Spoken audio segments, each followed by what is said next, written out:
Welcome to Sleepy Library. Tonight's story is A Christmas Carol.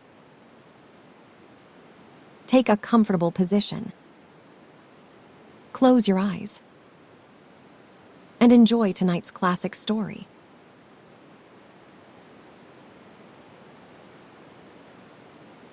A Christmas Carol in Prose, being a ghost story of Christmas by Charles Dickens' preface, I have endeavoured in this ghostly little book to raise the ghost of an idea which shall not put my readers out of humour with themselves, with each other, with the season, or with me.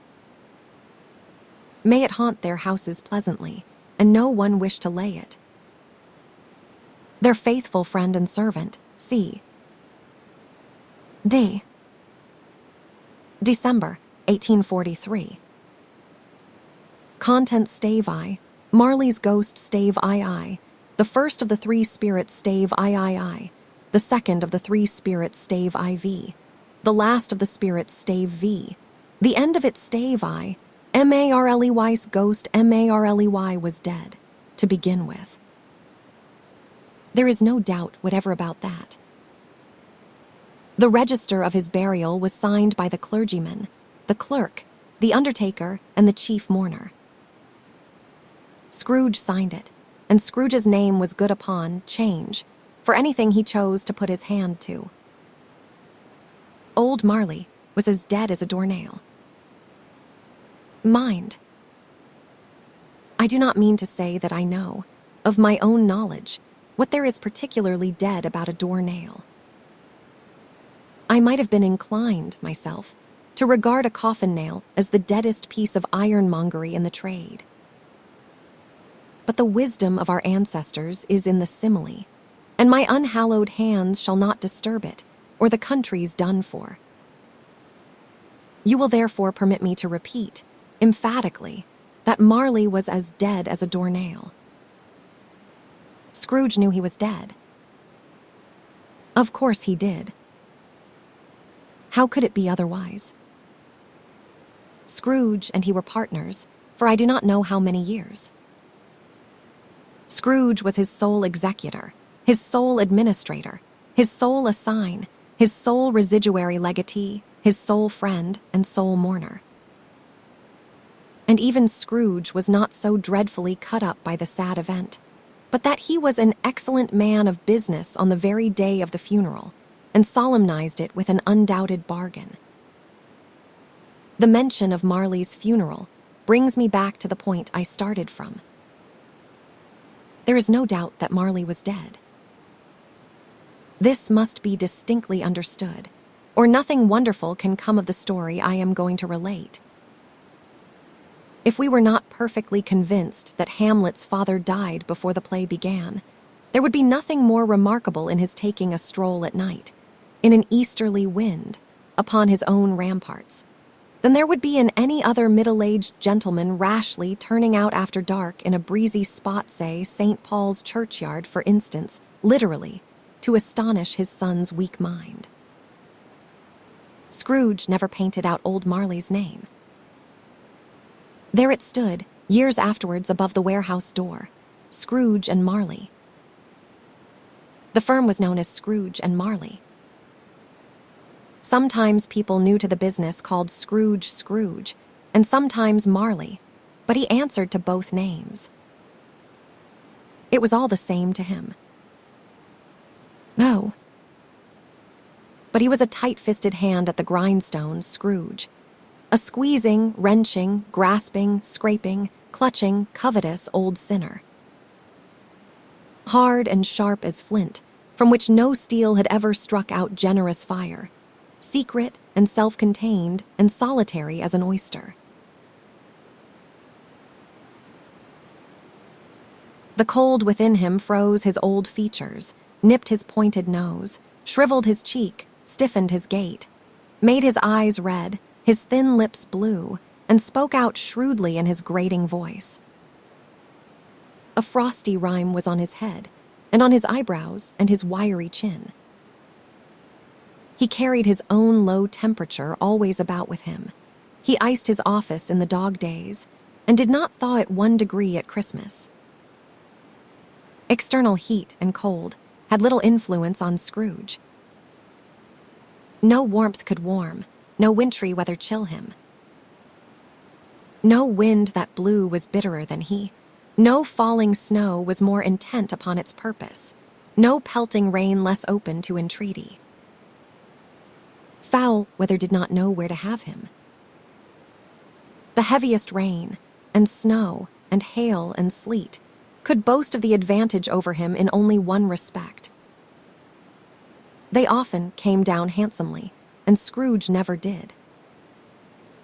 Nobody ever stopped him in the street to say, with gladsome looks, "My dear Scrooge, how are you? When will you come to see me?" No beggars implored him to bestow a trifle. No children asked him what it was o'clock. No man or woman ever once in all his life inquired the way to such and such a place of Scrooge.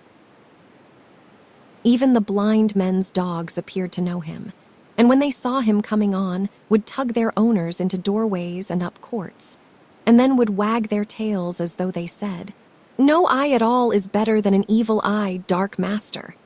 But what did Scrooge care? It was the very thing he liked. To edge his way along the crowded paths of life, warning all human sympathy to keep its distance, was what the knowing ones call nuts to Scrooge. Once upon a time of all the good days in the year, on Christmas Eve old Scrooge sat busy in his counting house. It was cold, bleak, biting weather, foggy withal, and he could hear the people in the court outside go wheezing up and down, beating their hands upon their breasts and stamping their feet upon the pavement stones to warm them. The city clocks had only just gone 3, but it was quite dark already. It had not been light all day, and candles were flaring in the windows of the neighboring offices, like ruddy smears upon the palpable brown air. The fog came pouring in at every chink and keyhole, and was so dense without that although the court was of the narrowest, the houses opposite were mere phantoms. To see the dingy cloud come drooping down, obscuring everything, one might have thought that nature lived hard by and was brewing on a large scale. The door of Scrooge's counting house was open that he might keep his eye upon his clerk, who in a dismal little cell beyond, a sort of tank, was copying letters. Scrooge had a very small fire, but the clerk's fire was so very much smaller that it looked like one coal. But he could not replenish it, for Scrooge kept the coal box in his own room, and so surely as the clerk came in with the shovel, the master predicted that it would be necessary for them to part. Wherefore the clerk put on his white comforter and tried to warm himself at the candle, in which effort, not being a man of a strong imagination, he failed. "A Merry Christmas, Uncle." "God save you," cried a cheerful voice. It was the voice of Scrooge's nephew, who came upon him so quickly that this was the first intimation he had of his approach. "Bah," said Scrooge, "humbug." He had so heated himself with rapid walking in the fog and frost, this nephew of Scrooge's, that he was all in a glow. His face was ruddy and handsome, his eyes sparkled, and his breath smoked again. "Christmas a humbug, Uncle," said Scrooge's nephew. "You do not mean that, I am sure." "I do," said Scrooge. "Merry Christmas." "What right have you to be merry?" "What reason have you to be merry?" "You are poor enough." "Come, then," returned the nephew gaily. "What right have you to be dismal?" "What reason have you to be morose?" "You are rich enough." Scrooge, having no better answer ready on the spur of the moment, said "Bah" again, and followed it up with humbug. "Do not be cross, Uncle," said the nephew. "What else can I be?" returned the uncle, "when I live in such a world of fools as this?" "Merry Christmas." "Out upon Merry Christmas." What is Christmas time to you but a time for paying bills without money? A time for finding yourself a year older, but not an hour richer. A time for balancing your books and having every item in them through a round dozen of months presented dead against you.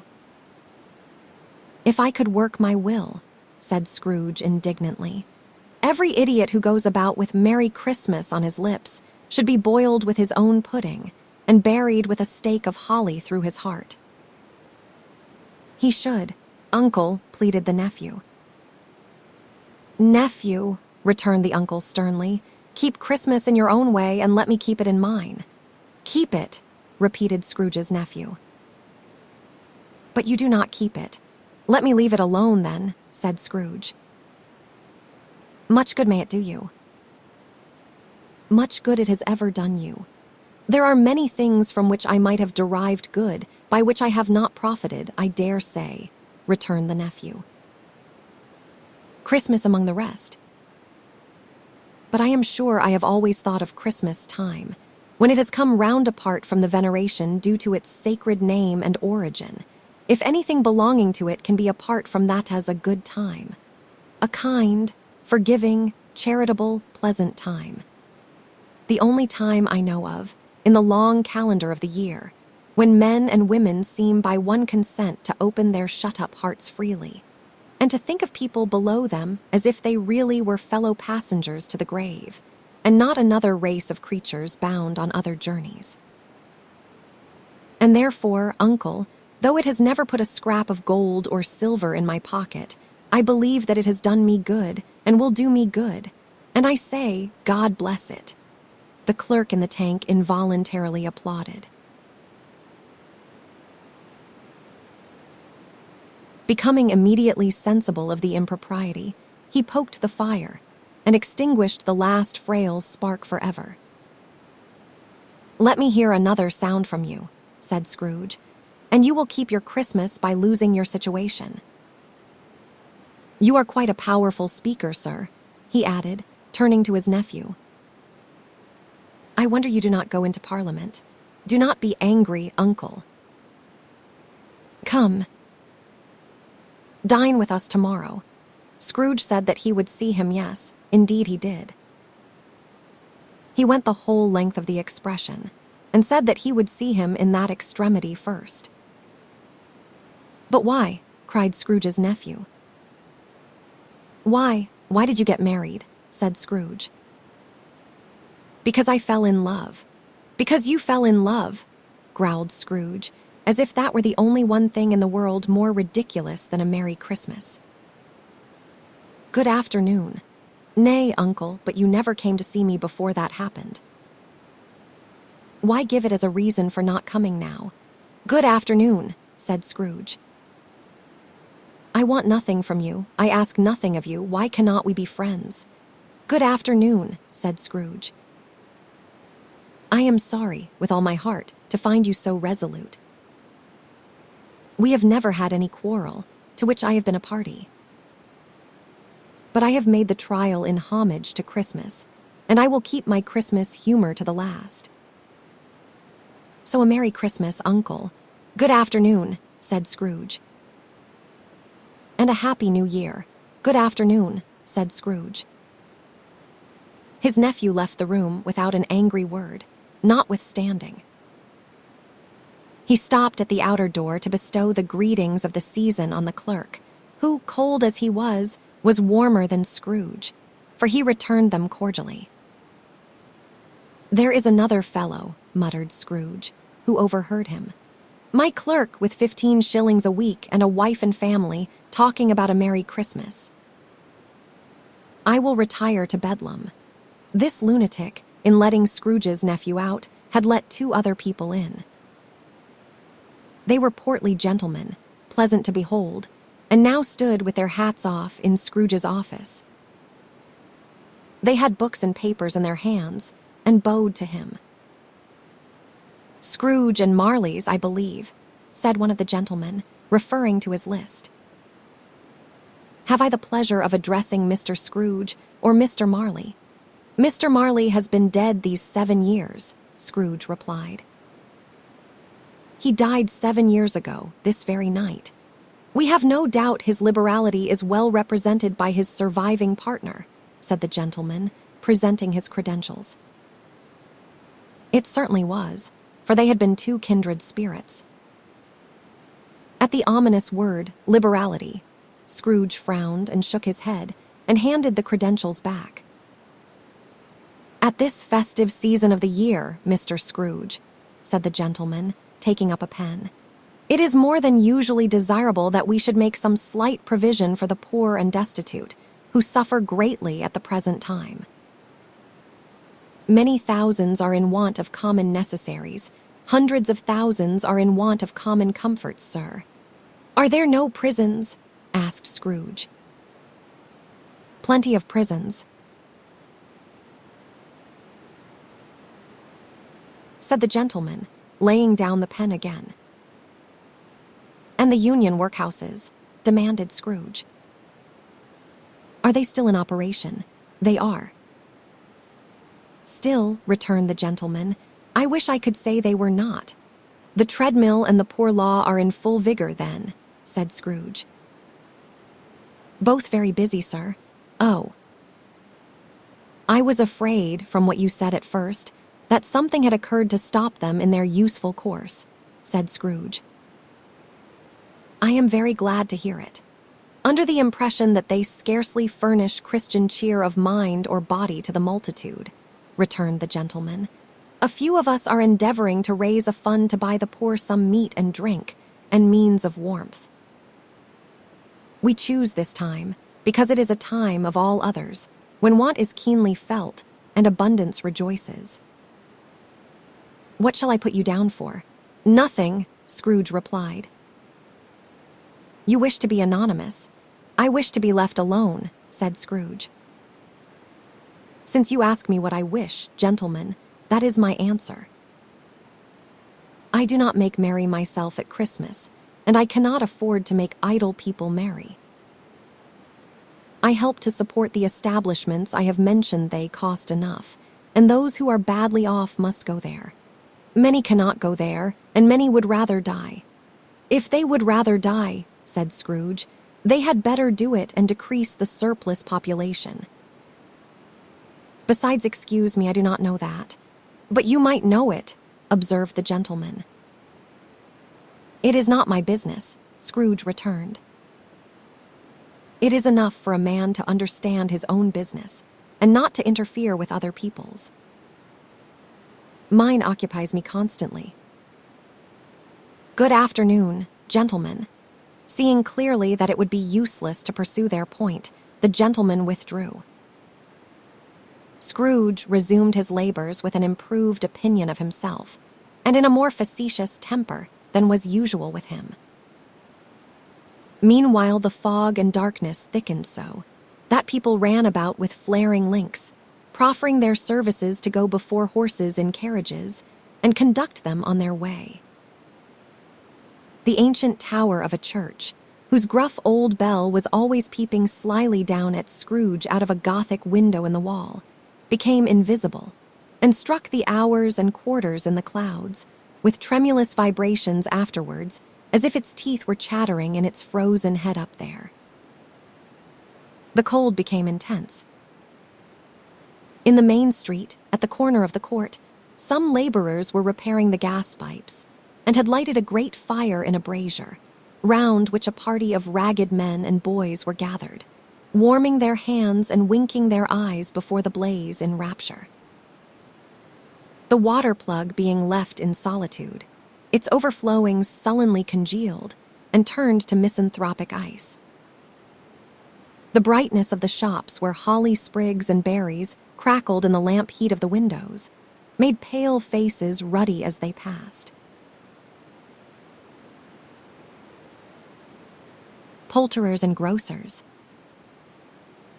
Trades became a splendid joke, a glorious pageant, with which it was next to impossible to believe that such dull principles as bargain and sale had anything to do.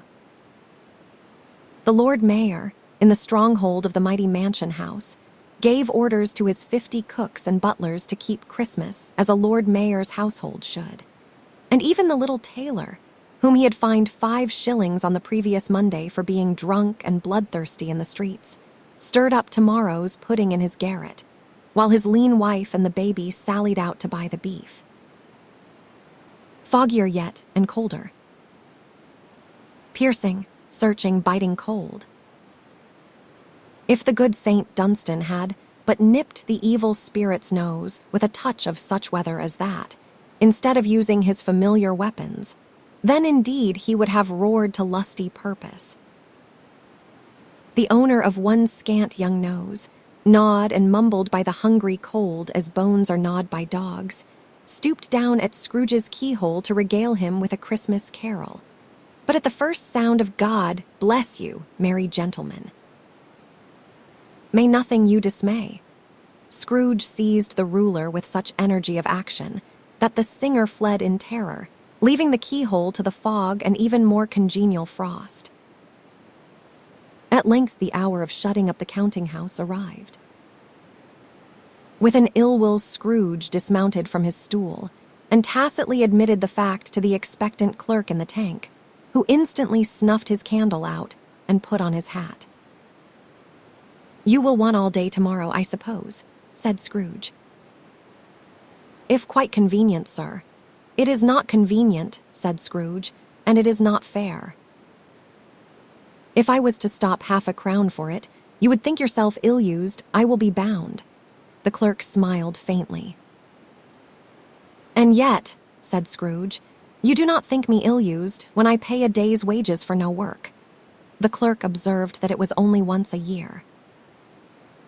"A poor excuse for picking a man's pocket every 25th of December," said Scrooge, buttoning his greatcoat to the chin. "But I suppose you must have the whole day." "Be here all the earlier next morning." The clerk promised that he would, and Scrooge walked out with a growl. The office was closed in a twinkling, and the clerk, with the long ends of his white comforter dangling below his waist, for he boasted no greatcoat, went down a slide on Cornhill at the end of a lane of boys, 20 times, in honor of its being Christmas Eve, and then ran home to Camden Town as hard as he could pelt to play at blindman's buff. Scrooge took his melancholy dinner in his usual melancholy tavern, and having read all the newspapers and beguiled the rest of the evening with his banker's book, went home to bed. He lived in chambers, which had once belonged to his deceased partner. They were a gloomy suite of rooms, in a lowering pile of building up a yard where it had so little business to be, that one could scarcely help fancying it must have run there when it was a young house, playing at hide-and-seek with other houses, and forgotten the way out again.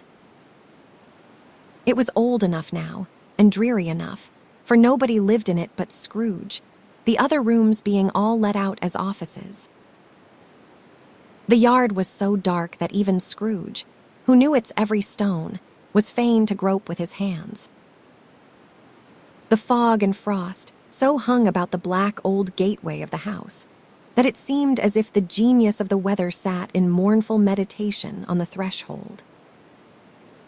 Now it is a fact that there was nothing at all particular about the knocker on the door, except that it was very large. It is also a fact that Scrooge had seen it night and morning during his whole residence in that place. Also that Scrooge had as little of what is called fancy about him as any man in the city of London, even including which is a bold word the corporation, aldermen, and livery. Let it also be borne in mind that Scrooge had not bestowed one thought on Marley since his last mention of his 7 years dead partner that afternoon. And then let any man explain to me, if he can, how it happened that Scrooge, having his key in the lock of the door, saw in the knocker, without its undergoing any intermediate process of change not a knocker, but Marley's face. Marley's face. It was not an impenetrable shadow as the other objects in the yard were, but had a dismal light about it, like a bad lobster in a dark cellar. It was not angry or ferocious, but looked at Scrooge as Marley used to look, with ghostly spectacles turned up on its ghostly forehead. The hair was curiously stirred, as if by breath or hot air, and though the eyes were wide open, they were perfectly motionless. That and its livid color made it horrible, but its horror seemed to be in spite of the face and beyond its control, rather than a part of its own expression. As Scrooge looked fixedly at this phenomenon, it was a knocker again. To say that he was not startled, or that his blood was not conscious of a terrible sensation to which it had been a stranger from infancy, would be untrue. But he put his hand upon the key he had relinquished, turned it sturdily, walked in, and lighted his candle. He did pause, with a moment's irresolution, before he shut the door, and he did look cautiously behind it first, as if he half expected to be terrified with the sight of Marley's pigtail sticking out into the hall. But there was nothing on the back of the door, except the screws and nuts that held the knocker on, so he said, "Pooh, pooh," and closed it with a bang. The sound resounded through the house like thunder.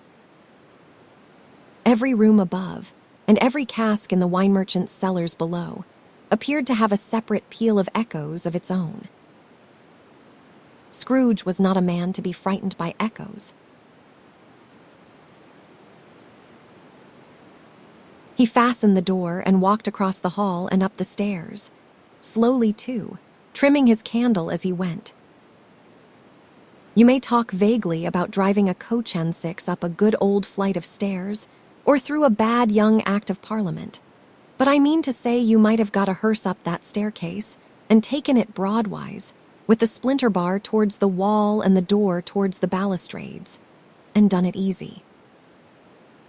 There was plenty of width for that, and room to spare, which is perhaps the reason why Scrooge thought he saw a locomotive hearse going on before him in the gloom.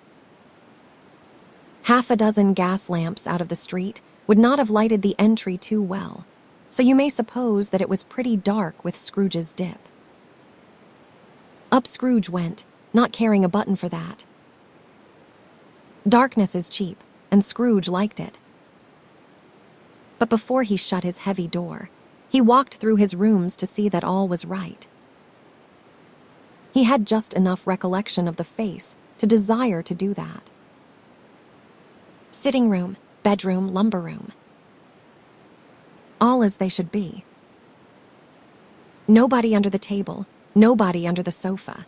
A small fire in the grate, spoon and basin ready, and the little saucepan of gruel Scrooge had a cold in his head upon the hob. Nobody under the bed, nobody in the closet, nobody in his dressing gown, which was hanging up in a suspicious attitude against the wall. Lumber room as usual. Old fire guard, old shoes, 2 fish baskets, washing stand on 3 legs, and a poker. Quite satisfied, he closed his door and locked himself in, double-locked himself in, which was not his custom. Thus secured against surprise, he took off his cravat, put on his dressing gown and slippers and his nightcap, and sat down before the fire to take his gruel. It was a very low fire indeed, nothing on such a bitter night. He was obliged to sit close to it and brood over it before he could extract the least sensation of warmth from such a handful of fuel. The fireplace was an old one, built by some Dutch merchant long ago, and paved all round with quaint Dutch tiles, designed to illustrate the scriptures. There were Cains and Abels, Pharaoh's daughters, queens of Sheba, angelic messengers descending through the air on clouds like feather beds, Abrahams, Belshazzars, apostles putting off to sea in butter boats, hundreds of figures to attract his thoughts. And yet that face of Marley, 7 years dead, came like the ancient prophet's rod and swallowed up the whole. If each smooth tile had been a blank at first, with power to shape some picture on its surface from the disjointed fragments of his thoughts, there would have been a copy of old Marley's head on every one. Humbug, said Scrooge and walked across the room. After several turns, he sat down again. As he threw his head back in the chair, his glance happened to rest upon a bell, a disused bell that hung in the room and communicated for some purpose now forgotten with a chamber in the highest story of the building. It was with great astonishment and with a strange, inexplicable dread that as he looked, he saw this bell begin to swing. It swung so softly in the outset that it scarcely made a sound, but soon it rang out loudly, and so did every bell in the house. This might have lasted half a minute or a minute, but it seemed an hour. The bells ceased as they had begun, together. They were succeeded by a clanking noise, deep down below, as if some person were dragging a heavy chain over the casks in the wine merchant's cellar. Scrooge then remembered to have heard that ghosts in haunted houses were described as dragging chains. The cellar door flew open with a booming sound, and then he heard the noise much louder on the floors below, then coming up the stairs, then coming straight towards his door. "It is humbug still," said Scrooge. "I will not believe it." His color changed, though, when, without a pause, it came on through the heavy door and passed into the room before his eyes. Upon its coming in, the dying flame leaped up as though it cried, "I know him, Marley's ghost," and fell again. The same face, the very same. Marley in his pigtail, usual waistcoat, tights and boots, the tassels on the latter bristling, like his pigtail and his coat skirts and the hair upon his head. The chain he drew was clasped about his middle. It was long and wound about him like a tail, and it was made, for Scrooge observed it closely, of cash boxes, keys, padlocks, ledgers, deeds, and heavy purses wrought in steel. His body was transparent, so that Scrooge, observing him and looking through his waistcoat, could see the 2 buttons on his coat behind. Scrooge had often heard it said that Marley had no bowels, but he had never believed it until now. No, nor did he believe it even now. Though he looked the phantom through and through, and saw it standing before him, though he felt the chilling influence of its death-cold eyes, and marked the very texture of the folded kerchief bound about its head and chin, which wrapper he had not observed before, he was still incredulous and fought against his senses. "How now?" said Scrooge, caustic and cold as ever. "What do you want with me?" "Much," Marley's voice, no doubt about it. "Who are you? Ask me who I was." "Who were you then?" said Scrooge, raising his voice. "You are particular for a shade." He was going to say to a shade, but substituted this as more appropriate. "In life I was your partner, Jacob Marley." Can you sit down?" asked Scrooge, looking doubtfully at him. "I can." "Do it, then." Scrooge asked the question because he did not know whether a ghost so transparent might find himself in a condition to take a chair, and felt that in the event of its being impossible, it might involve the necessity of an embarrassing explanation. But the ghost sat down on the opposite side of the fireplace, as if he were quite used to it. "You do not believe in me," observed the ghost. "I do not," said Scrooge. "What evidence would you have of my reality beyond that of your senses?" "I do not know," said Scrooge. "Why do you doubt your senses?" "Because," said Scrooge, "a little thing affects them. A slight disorder of the stomach makes them cheats. You may be an undigested bit of beef, a blot of mustard, a crumb of cheese, a fragment of an underdone potato. There is more of gravy than of grave about you, whatever you are." Scrooge was not much in the habit of cracking jokes, nor did he feel in his heart by any means waggish then. The truth is that he tried to be smart, as a means of distracting his own attention and keeping down his terror, for the specter's voice disturbed the very marrow in his bones. To sit, staring at those fixed glazed eyes, in silence for a moment would play, Scrooge felt, the very deuce with him. There was something very awful, too, in the specter's being provided with an infernal atmosphere of its own. Scrooge could not feel it himself, but this was clearly the case. For though the ghost sat perfectly motionless, its hair and skirts and tassels were still agitated as by the hot vapor from an oven. "You see this toothpick," said Scrooge, returning quickly to the charge for the reason just assigned, and wishing, though it were only for a second, to divert the vision's stony gaze from himself. "I do," replied the ghost. "You are not looking at it," said Scrooge. "But I see it," said the ghost, notwithstanding. "Well," returned Scrooge, "I have but to swallow this, and be for the rest of my days persecuted by a legion of goblins, all of my own creation. Humbug, I tell you, humbug!"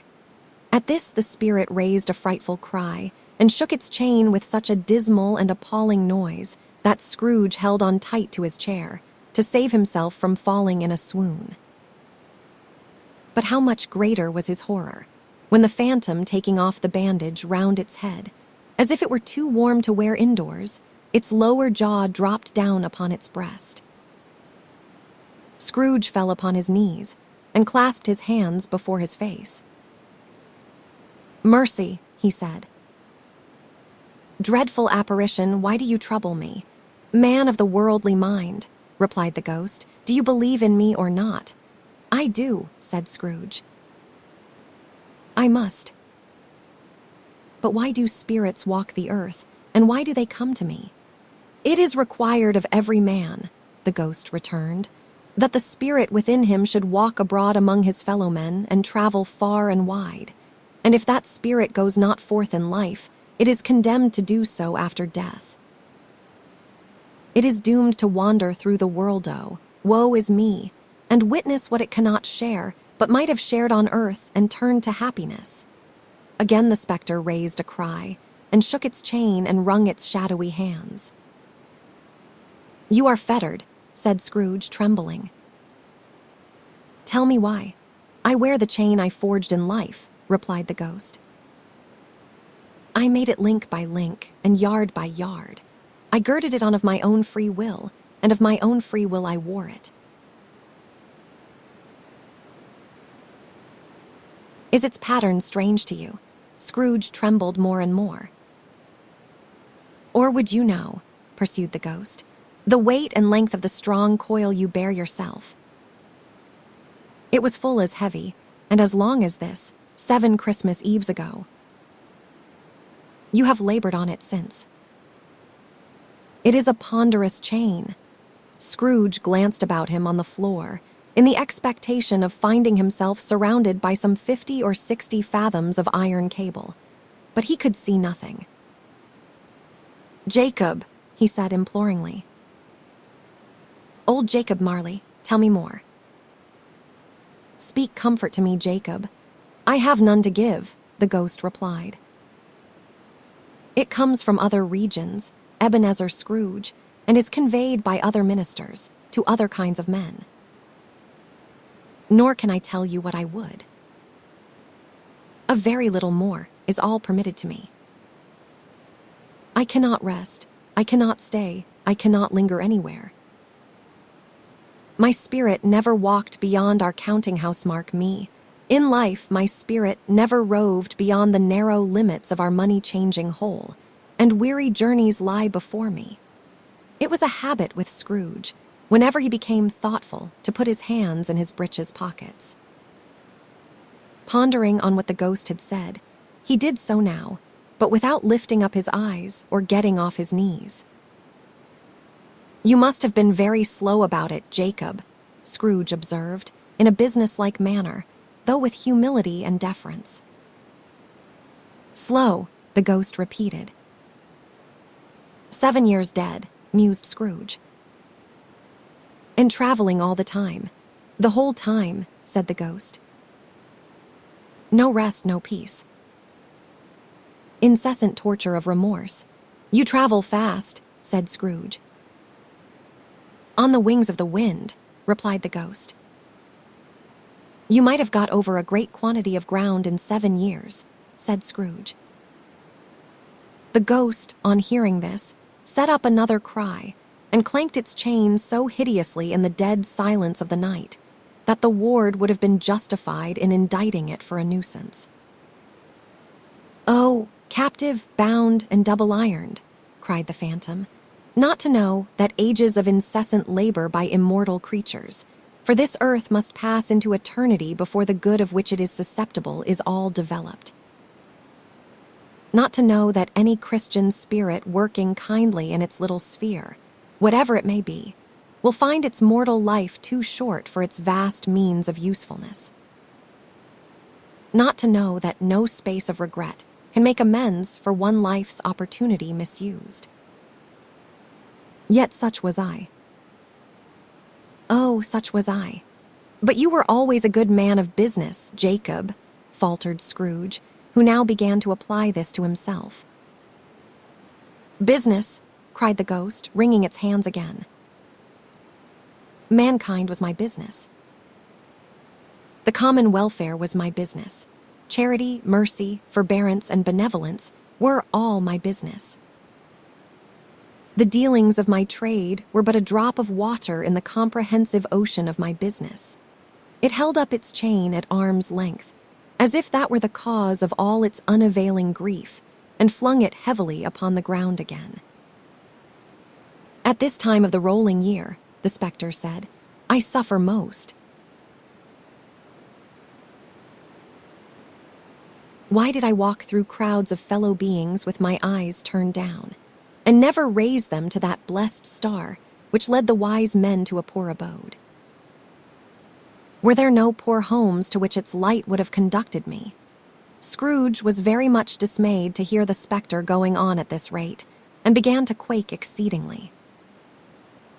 Hear me, cried the ghost. My time is nearly gone. I will, said Scrooge. But do not be hard upon me. Do not be flowery, Jacob. Pray, how it is that I appear before you in a shape that you can see, I may not tell. I have sat invisible beside you many and many a day. It was not an agreeable idea. Scrooge shivered and wiped the perspiration from his brow. That is no light part of my penance, pursued the ghost. I am here tonight to warn you that you have yet a chance and hope of escaping my fate. A chance and hope of my procuring Ebenezer. You were always a good friend to me, said Scrooge. Thank ye, you will be haunted, resumed the ghost, by 3 spirits.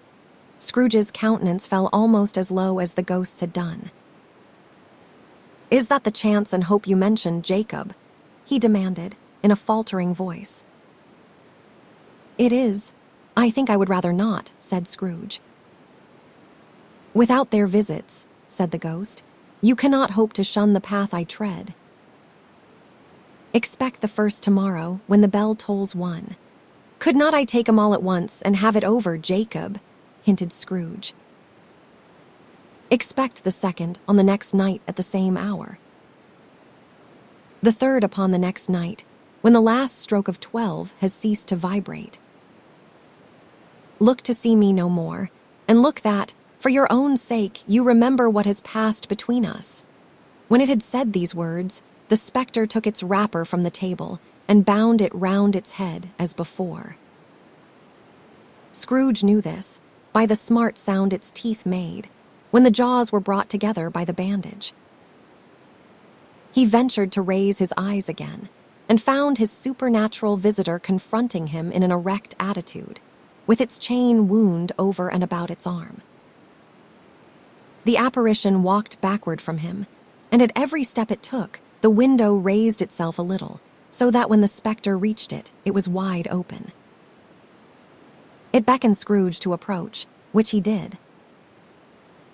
When they were within 2 paces of each other, Marley's ghost held up its hand, warning him to come no nearer. Scrooge stopped. Not so much in obedience as in surprise and fear.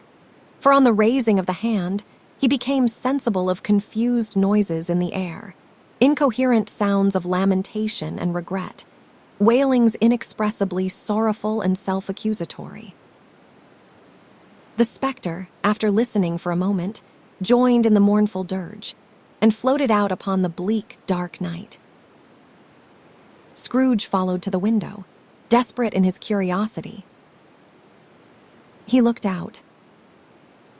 The air was filled with phantoms, wandering hither and thither in restless haste, and moaning as they went. Every one of them wore chains like Marley's ghost. Some few, they might be guilty governments, were linked together. None were free. Many had been personally known to Scrooge in their lives. He had been quite familiar with one old ghost, in a white waistcoat, with a monstrous iron safe attached to its ankle, who cried piteously at being unable to assist a wretched woman with an infant, whom it saw below, upon a doorstep. The misery with them all was, clearly, that they sought to interfere for good in human matters, and had lost the power forever. Whether these creatures faded into mist, or mist enshrouded them, he could not tell. But they and their spirit voices faded together, and the night became as it had been when he walked home. Scrooge closed the window, and examined the door by which the ghost had entered. It was double-locked, as he had locked it with his own hands, and the bolts were undisturbed. He tried to say humbug, but stopped at the first syllable. And being, from the emotion he had undergone, or the fatigues of the day, or his glimpse of the invisible world, or the dull conversation of the ghost, or the lateness of the hour, much in need of repose, went straight to bed without undressing and fell asleep upon the instant. Stave I. The first of the 3 spirits when Scrooge awoke, it was so dark that looking out of bed, he could scarcely distinguish the transparent window from the opaque walls of his chamber. He was endeavoring to pierce the darkness with his ferret eyes, when the chimes of a neighboring church struck the 4 quarters. So he listened for the hour. To his great astonishment, the heavy bell went on from 6 to 7, and from 7 to 8, and regularly up to 12, then stopped. 12. It was past 2 when he went to bed. The clock was wrong. An icicle must have got into the works. 12. He touched the spring of his repeater to correct this most preposterous clock. Its rapid little pulse beat 12 and stopped. "Why, it is not possible," said Scrooge, "that I can have slept through a whole day and far into another night. It is not possible that anything has happened to the sun, and this is 12 at noon." The idea being an alarming one, he scrambled out of bed and groped his way to the window. He was obliged to rub the frost off with the sleeve of his dressing gown before he could see anything, and could see very little then. All he could make out was that it was still very foggy and extremely cold, and that there was no noise of people running to and fro, and making a great stir, as there unquestionably would have been if night had beaten off bright day and taken possession of the world. This was a great relief, because 3 days after sight of this first of exchange pay to Mr. Ebenezer Scrooge or his order, and so forth, would have become a mere United States. Security, if there were no days to count by. Scrooge went to bed again, and thought and thought, and thought it over and over and over, and could make nothing of it. The more he thought, the more perplexed he was, and the more he endeavored not to think, the more he thought. Marley's ghost bothered him exceedingly. Every time he resolved within himself, after mature inquiry, that it was all a dream, his mind flew back again, like a strong spring released, to its first position, and presented the same problem to be worked all through. Was it a dream or not? Scrooge lay in this state until the chime had gone 3/4 more, when he remembered, on a sudden, that the ghost had warned him of a visitation when the bell tolled 1. He resolved to lie awake until the hour was past, and, considering that he could no more go to sleep than go to heaven, this was perhaps the wisest resolution in his power. The quarter was so long that he was more than once convinced he must have sunk into a doze unconsciously and missed the clock. At length it broke upon his listening ear. Ding-dong. 1/4 past, said Scrooge, counting. Ding-dong. 1/2 past, said Scrooge. Ding-dong. 1/4 to it, said Scrooge. Ding-dong. The hour itself, said Scrooge triumphantly, and nothing else. He spoke before the hour bell sounded, which it now did with a deep, dull, hollow, melancholy one. Light flashed up in the room upon the instant, and the curtains of his bed were drawn. The curtains of his bed were drawn aside, I tell you, by a hand. Not the curtains at his feet, nor the curtains at his back, but those to which his face was addressed. The curtains of his bed were drawn aside, and Scrooge, starting up into a half-recumbent attitude, found himself face to face with the unearthly visitor who drew them. As close to it as I am now to you, and I am standing in the spirit at your elbow. It was a strange figure like a child, yet not so like a child as like an old man, viewed through some supernatural medium, which gave him the appearance of having receded from the view and being diminished to a child's proportions. Its hair, which hung about its neck and down its back, was white as if with age, and yet the face had not a wrinkle in it, and the tenderest bloom was on the skin. The arms were very long and muscular, the hands the same, as if its hold were of uncommon strength. Its legs and feet, most delicately formed, were, like those upper members, bare. It wore a tunic of the purest white, and round its waist was bound a lustrous belt, the sheen of which was beautiful. It held a branch of fresh green holly in its hand, and, in singular contradiction of that wintry emblem, had its dress trimmed with summer flowers.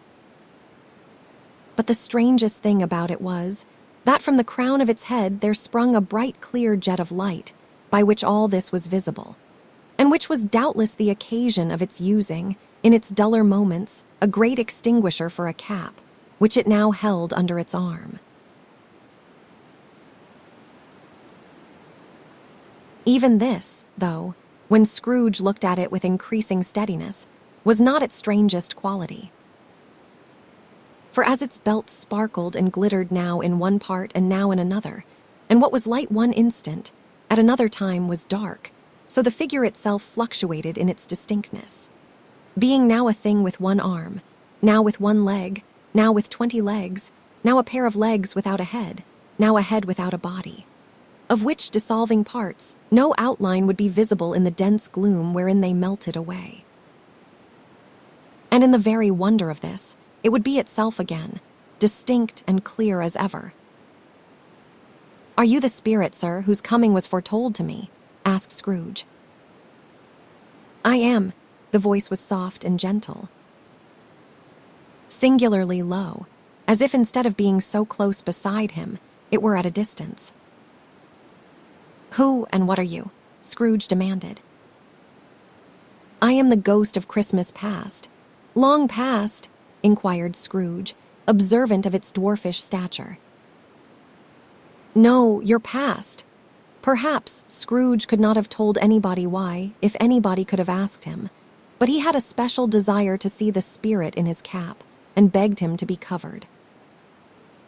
"What?" exclaimed the ghost.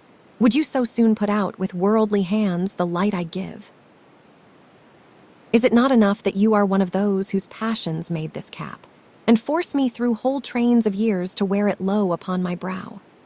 Scrooge reverently disclaimed all intention to offend or any knowledge of having willfully bonneted the spirit at any period of his life. He then made bold to inquire what business brought him there. "Your welfare," said the ghost. Scrooge expressed himself much obliged, but could not help thinking that a night of unbroken rest would have been more conducive to that end. The spirit must have heard him thinking, for it said immediately, "Your reclamation, then." "Take heed." It put out its strong hand as it spoke, and clasped him gently by the arm. "Rise and walk with me." It would have been in vain for Scrooge to plead that the weather and the hour were not adapted to pedestrian purposes. That bed was warm, and the thermometer a long way below freezing, that he was clad but lightly in his slippers, dressing gown, and nightcap, and that he had a cold upon him at that time. The grasp, though gentle as a woman's hand, was not to be resisted. He rose, but finding that the spirit made towards the window, clasped his robe in supplication. "I am a mortal," Scrooge remonstrated, "and liable to fall." "Bear but a touch of my hand there," said the spirit, laying it upon his heart, "and you shall be upheld in more than this." As the words were spoken, they passed through the wall and stood upon an open country road with fields on either hand. The city had entirely vanished. Not a vestige of it was to be seen. The darkness and the mist had vanished with it, for it was a clear, cold winter day with snow upon the ground. "Good heaven," said Scrooge, clasping his hands together as he looked about him. "I was bred in this place. I was a boy here." The spirit gazed upon him mildly. Its gentle touch, though it had been light and instantaneous, appeared still present to the old man's sense of feeling. He was conscious of 1,000 odors floating in the air, each one connected with 1,000 thoughts, and hopes, and joys, and cares long, long forgotten. "Your lip is trembling," said the ghost. "And what is that upon your cheek?" Scrooge muttered, with an unusual catching in his voice, that it was a pimple, and begged the ghost to lead him where he would. "You recollect the way?" inquired the spirit. "Remember it?" cried Scrooge with fervor. "I could walk it blindfold." "Strange to have forgotten it for so many years," observed the ghost. "Let us go on." They walked along the road, Scrooge recognizing every gate and post and tree, until a little market town appeared in the distance, with its bridge, its church, and winding river. Some shaggy ponies now were seen trotting towards them with boys upon their backs, who called to other boys in country gigs and carts, driven by farmers. All these boys were in great spirits, and shouted to each other, until the broad fields were so full of merry music that the crisp air laughed to hear it. "These are but shadows of the things that have been," said the ghost. "They have no consciousness of us." The jocund travelers came on, and as they came, Scrooge knew and named them every one. Why was he rejoiced beyond all bounds to see them? Why did his cold eye glisten, and his heart leap up as they went past? Why was he filled with gladness when he heard them give each other Merry Christmas, as they parted at crossroads and byways for their several homes? What was Merry Christmas to Scrooge? Out upon Merry Christmas. What good had it ever done to him? "The school is not quite deserted," said the ghost. "A solitary child, neglected by his friends, is left there still." Scrooge said he knew it. And he sobbed. They left the high road by a well-remembered lane, and soon approached a mansion of dull red brick, with a little weathercock-mounted cupola on the roof, and a bell hanging in it. It was a large house, but one of broken fortunes. For the spacious offices were little used, their walls were damp and mossy, their windows broken, and their gates decayed. Fowls clucked and strutted in the stables, and the coach houses and sheds were overrun with grass. Nor was it more retentive of its ancient state, within. For entering the dreary hall and glancing through the open doors of many rooms, they found them poorly furnished, cold, and vast. There was an earthy savor in the air, a chilly bareness in the place, which associated itself somehow with too much getting up by candlelight and not too much to eat. They went, the ghost and Scrooge, across the hall to a door at the back of the house. It opened before them and disclosed a long, bare, melancholy room, made barer still by lines of plain deal forms and desks. At one of these, a lonely boy was reading near a feeble fire, and Scrooge sat down upon a form and wept to see his poor forgotten self as he used to be. Not a latent echo in the house, not a squeak and scuffle from the mice behind the paneling, not a drip from the half-thawed waterspout in the dull yard behind, not a sigh among the leafless boughs of one despondent poplar, not the idle swinging of an empty storehouse door, no, not a clicking in the fire, but fell upon the heart of Scrooge with a softening influence and gave a freer passage to his tears. The spirit touched him on the arm and pointed to his younger self, intent upon his reading. Suddenly a man, in foreign garments, wonderfully real and distinct to look at, stood outside the window with an axe stuck in his belt and leading by the bridle an ass laden with wood. "Why, it is Ali Baba," Scrooge exclaimed in ecstasy. "It is dear old honest Ali Baba." Yes, I know. One Christmas time, when yonder solitary child was left here all alone, he did come, for the first time, just like that. Poor boy. "And Valentine," said Scrooge, "and his wild brother Orson, there they go. And what is his name, who was put down in his drawers, asleep at the gate of Damascus? Do not you see him? And the Sultan's groom, turned upside down by the genie, there he is upon his head. Serve him right. I am glad of it. What business had he to be married to the princess? To hear Scrooge expending all the earnestness of his nature on such subjects, in a most extraordinary voice between laughing and crying, and to see his heightened and excited face, would have been a surprise to his business friends in the city, indeed. "There is the parrot," cried Scrooge. "Green body and yellow tail, with a thing like a lettuce growing out of the top of his head. There he is. Poor Robin Crusoe," he called him, when he came home again after sailing round the island. "Poor Robin Crusoe, where have you been, Robin Crusoe?" The man thought he was dreaming, but he was not. It was the parrot, you know. There goes Friday, running for his life to the little creek. Halloa. Hoop. Halloo.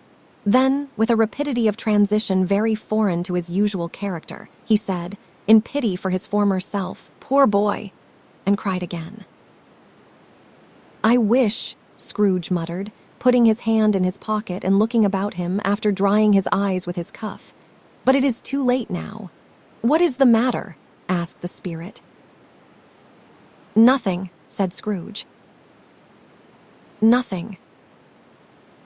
There was a boy singing a Christmas carol at my door last night. I should like to have given him something, that is all." The ghost smiled thoughtfully and waved its hand, saying as it did so, "Let us see another Christmas." Scrooge's former self grew larger at the words, and the room became a little darker and more dirty. The panels shrunk, the windows cracked, fragments of plaster fell out of the ceiling, and the naked laths were shown instead. But how all this was brought about, Scrooge knew no more than you do. He only knew that it was quite correct, that everything had happened so, that there he was, alone again, when all the other boys had gone home for the jolly holidays. He was not reading now, but walking up and down despairingly. Scrooge looked at the ghost, and with a mournful shaking of his head, glanced anxiously towards the door. It opened, and a little girl, much younger than the boy, came darting in and putting her arms about his neck and often kissing him, addressed him as her dear, dear brother. "I have come to bring you home, dear brother," said the child, clapping her tiny hands and bending down to laugh. "To bring you home, home, home. Home, little Fan," returned the boy. "Yes," said the child, brimful of glee. "Home for good and all. Home for ever and ever. Father is so much kinder than he used to be. That home's like heaven. He spoke so gently to me one dear night when I was going to bed that I was not afraid to ask him once more if you might come home. And he said yes, you should, and sent me in a coach to bring you. And you are to be a man," said the child, opening her eyes, "and are never to come back here. But first, we are to be together all the Christmas long and have the merriest time in all the world." "You are quite a woman, little Fan," exclaimed the boy. She clapped her hands and laughed and tried to touch his head, but being too little, laughed again and stood on tiptoe to embrace him. Then she began to drag him, in her childish eagerness, towards the door, and he, nothing loth to go, accompanied her. A terrible voice in the hall cried, "Bring down Master Scrooge's box, there!" And in the hall appeared the schoolmaster himself, who glared on Master Scrooge with a ferocious condescension, and threw him into a dreadful state of mind by shaking hands with him. He then conveyed him and his sister into the veriest old well of a shivering best parlor that ever was seen, where the maps upon the wall, and the celestial and terrestrial globes in the windows, were waxy with cold. Here he produced a decanter of curiously light wine, and a block of curiously heavy cake, and administered installments of those dainties to the young people. At the same time, sending out a meager servant to offer a glass of something to the postboy, who answered that he thanked the gentleman, but if it was the same tap as he had tasted before, he had rather not. Master Scrooge's trunk being by this time tied on to the top of the chaise, the children bade the schoolmaster good-bye right willingly, and getting into it, drove gaily down the garden sweep, the quick wheels dashing the hoarfrost and snow from off the dark leaves of the evergreens like spray.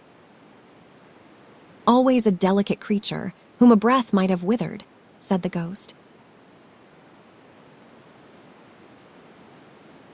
"But she had a large heart, so she had," cried Scrooge. "You are right. I will not gainsay its spirit." "God forbid. She died a woman," said the ghost, "and had, as I think, children." "One child," Scrooge returned. "True," said the ghost. "Your nephew?" Scrooge seemed uneasy in his mind, and answered briefly, "Yes." Although they had but that moment left the school behind them, they were now in the busy thoroughfares of a city, where shadowy passengers passed and repassed, where shadowy carts and coaches battled for the way, and all the strife and tumult of a real city were. It was made plain enough by the dressing of the shops that here too it was Christmas time again, but it was evening and the streets were lighted up. The ghost stopped at a certain warehouse door and asked Scrooge if he knew it. "Know it," said Scrooge. "Was I apprenticed here?" They went in. At sight of an old gentleman in a Welsh wig, sitting behind such a high desk, that if he had been 2 inches taller he must have knocked his head against the ceiling, Scrooge cried in great excitement, "Why, it is old Fezziwig! Bless his heart, it is Fezziwig alive again!" Old Fezziwig laid down his pen and looked up at the clock, which pointed to the hour of 7. He rubbed his hands, adjusted his capacious waistcoat, laughed all over himself from his shoes to his organ of benevolence, and called out in a comfortable, oily, rich, fat, jovial voice, "Yo-ho, there!" Ebenezer.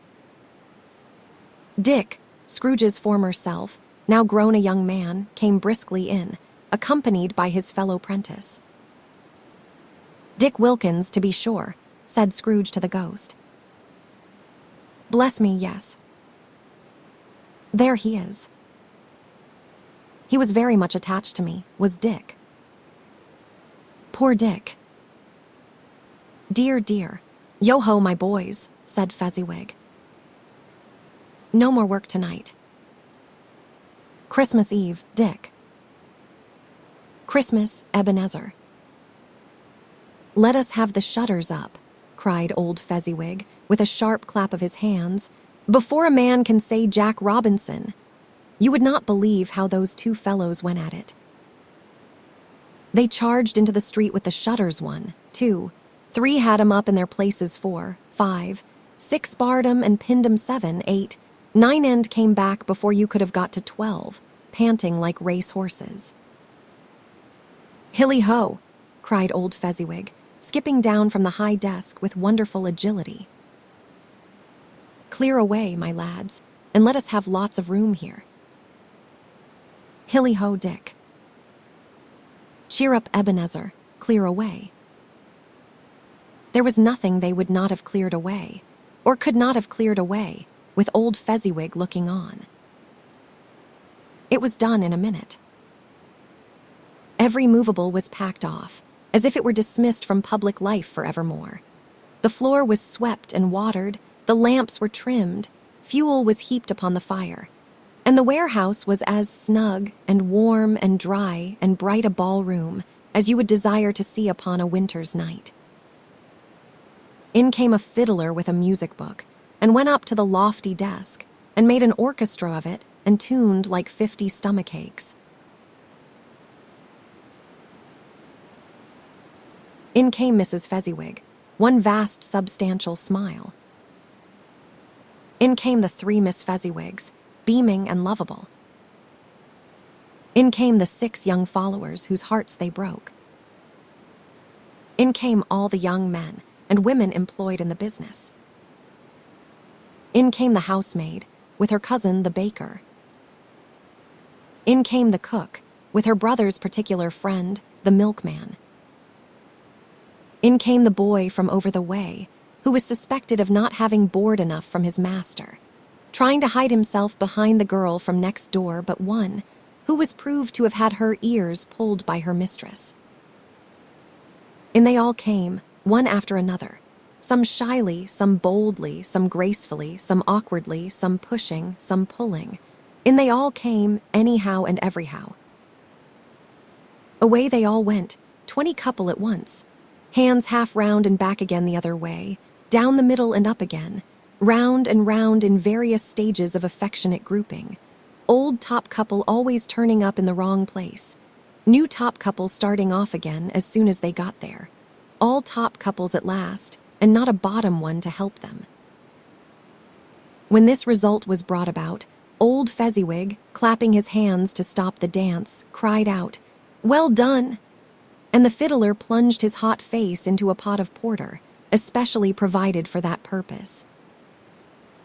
But scorning rest, upon his reappearance, he instantly began again, though there were no dancers yet, as if the other fiddler had been carried home, exhausted on a shutter, and he were a brand new man resolved to beat him out of sight or perish. There were more dances, and there were forfeits, and more dances, and there was cake, and there was negus, and there was a great piece of cold roast, and there was a great piece of cold boiled, and there were mince pies and plenty of beer. But the great effect of the evening came after the roast and boiled, when the fiddler, an artful dog, mind. The sort of man who knew his business better than you or I could have told it him, struck up Sir Roger de Coverley. Then old Fezziwig stood out to dance with Mrs. Fezziwig. Top couple, too, with a good stiff piece of work cut out for them, 3 or 4 and 20 pair of partners, people who were not to be trifled with, people who would dance and had no notion of walking.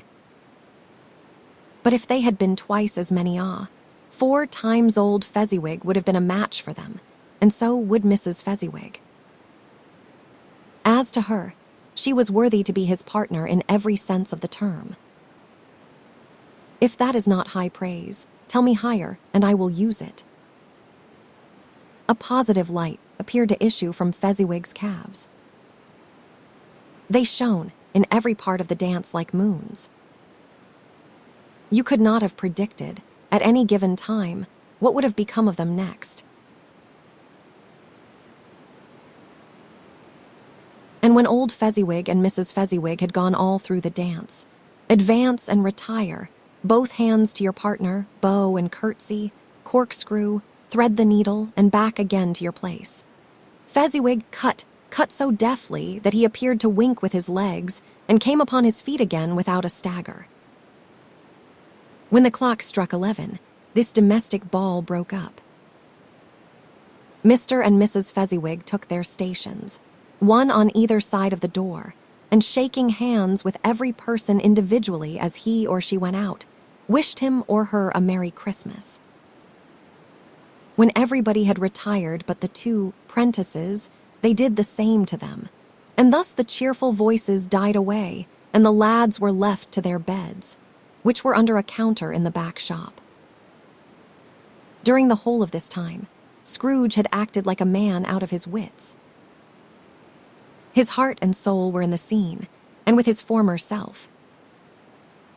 He corroborated everything, remembered everything, enjoyed everything, and underwent the strangest agitation. It was not until now, when the bright faces of his former self and Dick were turned from them, that he remembered the ghost, and became conscious that it was looking full upon him, while the light upon its head burnt very clear. "A small matter," said the ghost, "to make these silly folk so full of gratitude." "Small," echoed Scrooge. The spirit signed to him to listen to the 2 apprentices, who were pouring out their hearts in praise of Fezziwig, and when he had done so, said, "Why? Is it not? He has spent but a few pounds of your mortal money, 3 or 4 perhaps. Is that so much that he deserves this praise?" "It is not that," said Scrooge, heated by the remark, and speaking unconsciously like his former, not his latter self. "It is not that spirit. He has the power to render us happy or unhappy, to make our service light or burdensome, a pleasure or a toil. Say that his power lies in words and looks, in things so slight and insignificant that it is impossible to add and count 'em up. What then? The happiness he gives is quite as great as if it cost a fortune." He felt the spirit's glance and stopped. "What is the matter?" asked the ghost. "Nothing particular," said Scrooge. "Something, I think," the ghost insisted. "No," said Scrooge. "No, I should like to be able to say a word or 2 to my clerk just now." That is all. His former self turned down the lamps as he gave utterance to the wish, and Scrooge and the ghost again stood side by side in the open air. "My time grows short," observed the spirit. "Quick!" This was not addressed to Scrooge, or to anyone whom he could see, but it produced an immediate effect. For again Scrooge saw himself. He was older now, a man in the prime of life. His face had not the harsh and rigid lines of later years, but it had begun to wear the signs of care and avarice. There was an eager, greedy, restless motion in the eye, which showed the passion that had taken root, and where the shadow of the growing tree would fall. He was not alone, but sat by the side of a fair young girl in a mourning dress, in whose eyes there were tears, which sparkled in the light that shone out of the ghost of Christmas past. "It matters little," she said softly. To you, very little. Another idol has displaced me, and if it can cheer and comfort you in time to come, as I would have tried to do, I have no just cause to grieve. What idol has displaced you? He rejoined. A golden one. This is the even-handed dealing of the world, he said. There is nothing on which it is so hard as poverty, and there is nothing it professes to condemn with such severity as the pursuit of wealth. You fear the world too much, she answered gently. All your other hopes have merged into the hope of being beyond the chance of its sordid reproach. I have seen your nobler aspirations fall off one by one, until the master passion, gain, engrosses you. Have I not? What then? He retorted. Even if I have grown so much wiser, what then? I am not changed towards you. She shook her head. Am I? Our contract is an old one. It was made when we were both poor and content to be so, until, in good season, we could improve our worldly fortune by our patient industry. You are changed. When it was made, you were another man. I was a boy, he said impatiently. Your own feeling tells you that you are not what you are, she returned. I am. That which promised happiness when we were one in heart is fraught with misery now that we are two. How often and how keenly I have thought of this, I will not say. It is enough that I have thought of it and can release you. Have I ever sought release? In words? No, never. In what then? In a changed nature, in an altered spirit, in another atmosphere of life, another hope as its great end. In everything, that made my love of any worth or value in your sight. If this had never been between us, said the girl, looking mildly, but with steadiness upon him, tell me, would you seek me out and try to win me now? Ah, no. He seemed to yield to the justice of this supposition, in spite of himself. But he said with a struggle, You think not. I would gladly think otherwise if I could, she answered. Heaven knows. When I have learned a truth like this, I know how strong and irresistible it must be. But if you were free today, tomorrow, yesterday, can even I believe that you would choose a dowerless girl who, in your very confidence with her, weigh everything by gain?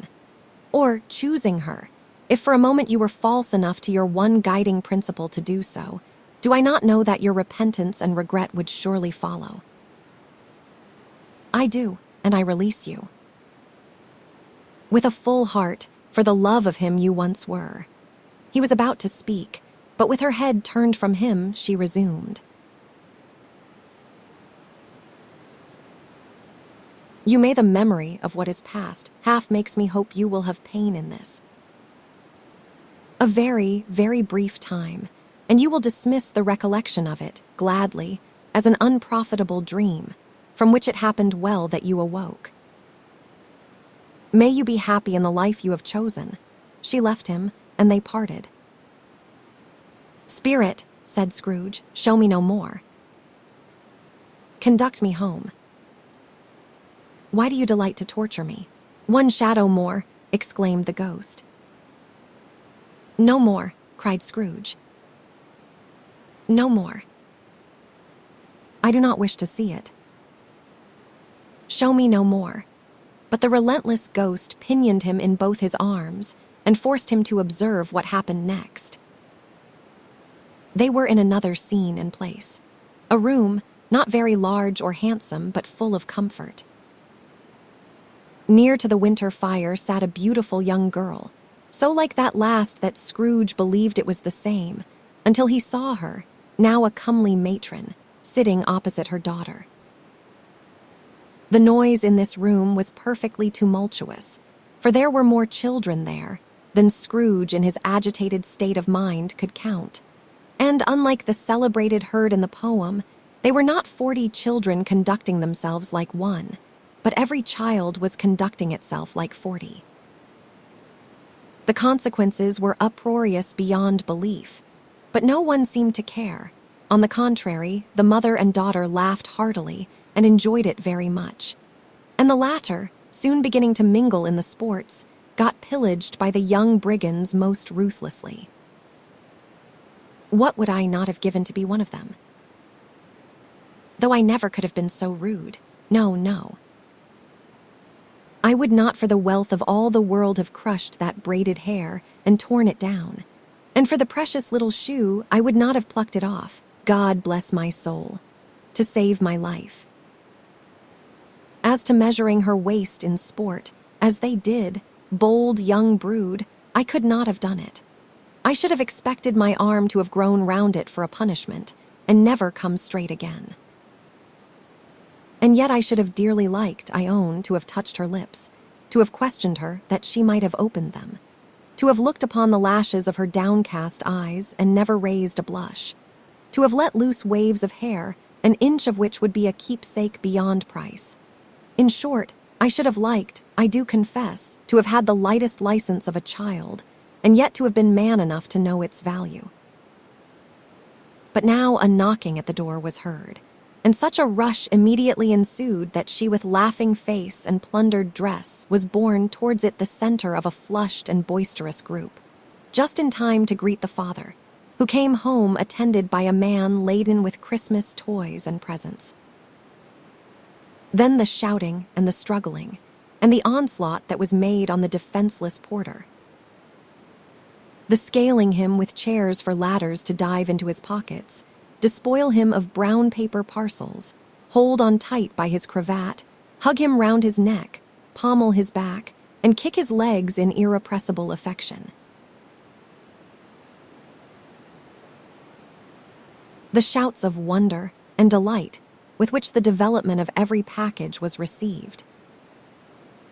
The terrible announcement that the baby had been taken in the act of putting a doll's frying pan into his mouth, and was more than suspected of having swallowed a fictitious turkey, glued on a wooden platter. The immense relief of finding this a false alarm. The joy and gratitude and ecstasy. They are all indescribable alike. It is enough that by degrees the children and their emotions got out of the parlor, and by one stair at a time, up to the top of the house, where they went to bed and so subsided. And now Scrooge looked on more attentively than ever, when the master of the house, having his daughter leaning fondly on him, sat down with her and her mother at his own fireside. And when he thought that such another creature, quite as graceful and as full of promise, might have called him father, and been a springtime in the haggard winter of his life, his sight grew very dim indeed. "Belle," said the husband, turning to his wife with a smile, "I saw an old friend of yours this afternoon. Who was it? Guess, how can I?" "Tut, do not I know," she added in the same breath, laughing as he laughed. Mr. Scrooge it was. I passed his office window, and as it was not shut up and he had a candle inside, I could scarcely help seeing him. His partner lies upon the point of death, I hear, and there he sat alone. Quite alone in the world, I do believe. "Spirit," said Scrooge in a broken voice, "remove me from this place." "I told you these were shadows of the things that have been," said the ghost. "That they are what they are, do not blame me. Remove me," Scrooge exclaimed. "I cannot bear it." He turned upon the ghost, and seeing that it looked upon him with a face in which in some strange way there were fragments of all the faces it had shown him, wrestled with it. "Leave me. Take me back. Haunt me no longer." In the struggle, if that can be called a struggle in which the ghost, with no visible resistance on its own part, was undisturbed by any effort of its adversary, Scrooge observed that its light was burning high and bright, and dimly connecting that with its influence over him, he seized the extinguisher cap, and by a sudden action pressed it down upon its head. The spirit dropped beneath it, so that the extinguisher covered its whole form. But though Scrooge pressed it down with all his force, He could not hide the light, which streamed from under it in an unbroken flood upon the ground. He was conscious of being exhausted and overcome by an irresistible drowsiness, and further, of being in his own bedroom. He gave the cap a parting squeeze, in which his hand relaxed, and had barely time to reel to bed before he sank into a heavy sleep. Stave I. The second of the three spirits awaking in the middle of a prodigiously tough snore, and sitting up in bed to get his thoughts together, Scrooge had no occasion to be told that the bell was again upon the stroke of 1. He felt that he was restored to consciousness in the right nick of time, for the especial purpose of holding a conference with the second messenger dispatched to him through Jacob Marley's intervention.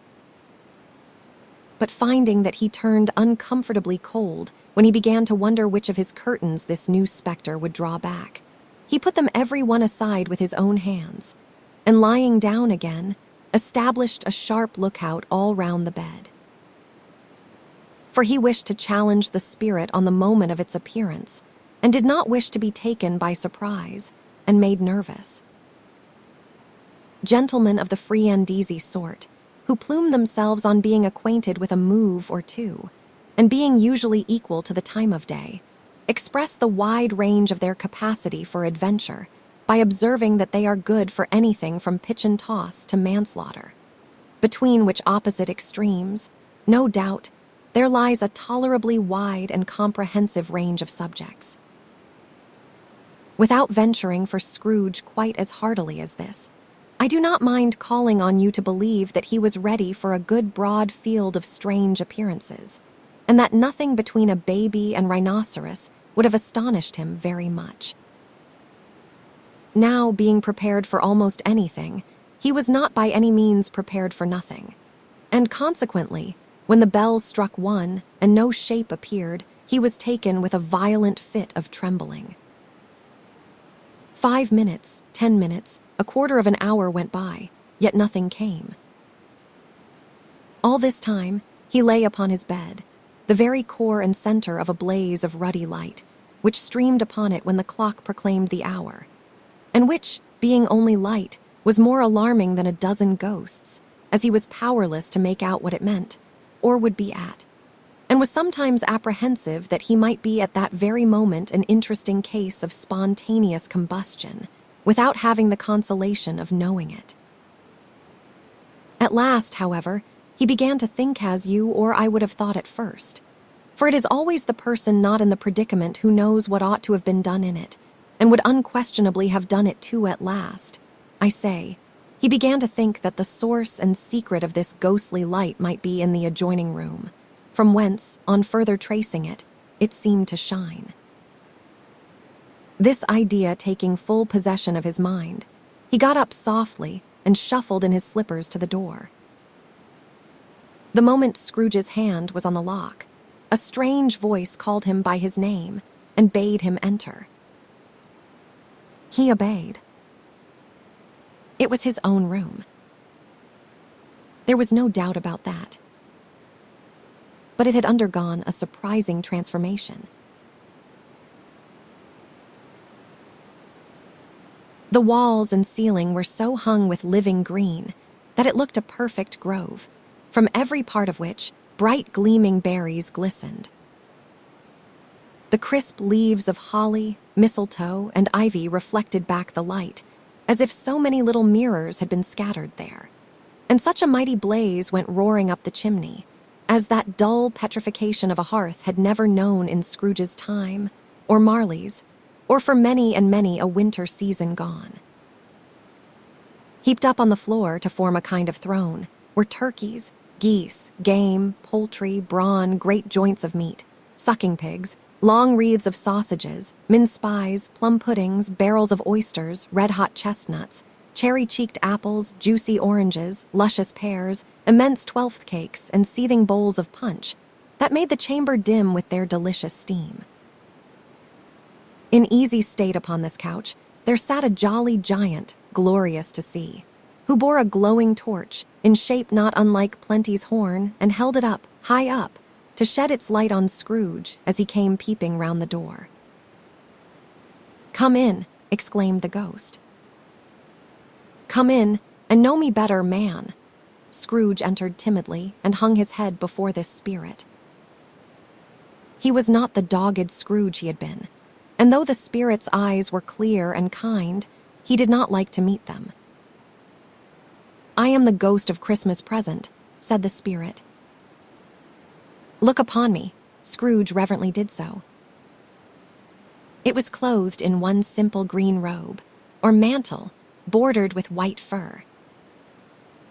This garment hung so loosely on the figure that its capacious breast was bare, as if disdaining to be warded or concealed by any artifice.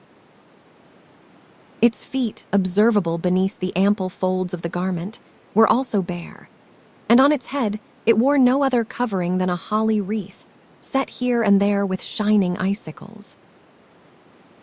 Its dark brown curls were long and free as its genial face, its sparkling eye, its open hand, its cheery voice, its unconstrained demeanor, and its joyful air. Girded round its middle was an antique scabbard, but no sword was in it, and the ancient sheath was eaten up with rust. "You have never seen the like of me before," exclaimed the spirit. "Never," Scrooge made answer to it. "Have never walked forth with the younger members of my family, meaning, for I am very young, my elder brothers born in these later years," pursued the phantom. "I do not think I have," said Scrooge. "I am afraid I have not." "Have you had many brothers, spirit?" "More than 1,800, said the ghost. "A tremendous family to provide for," muttered Scrooge. The ghost of Christmas Present rose. "Spirit," said Scrooge submissively, "conduct me where you will." "I went forth last night on compulsion, and I learned a lesson which is working now. Tonight, if you have aught to teach me, let me profit by it." "Touch my robe!" Scrooge did as he was told and held it fast. Holly, mistletoe, red berries, ivy, turkeys, geese, game, poultry, brawn, meat, pigs, sausages, oysters, pies, puddings, fruit, and punch all vanished instantly. So did the room, the fire, the ruddy glow, the hour of night, and they stood in the city streets on Christmas morning, where, for the weather was severe, the people made a rough but brisk and not unpleasant kind of music, in scraping the snow from the pavement in front of their dwellings, and from the tops of their houses, whence it was mad delight to the boys to see it come plumping down into the road below, and splitting into artificial little snowstorms. The house fronts looked black enough, and the windows blacker, contrasting with the smooth white sheet of snow upon the roofs, and with the dirtier snow upon the ground, which last deposit had been plowed up in deep furrows by the heavy wheels of carts and wagons, furrows that crossed and recrossed each other hundreds of times where the great streets branched off, and made intricate channels, hard to trace in the thick yellow mud and icy water. The sky was gloomy, and the shortest streets were choked up with a dingy mist, half-thawed, half-frozen, whose heavier particles descended in a shower of sooty atoms, as if all the chimneys in Great Britain had, by one consent, caught fire and were blazing away to their dear heart's content.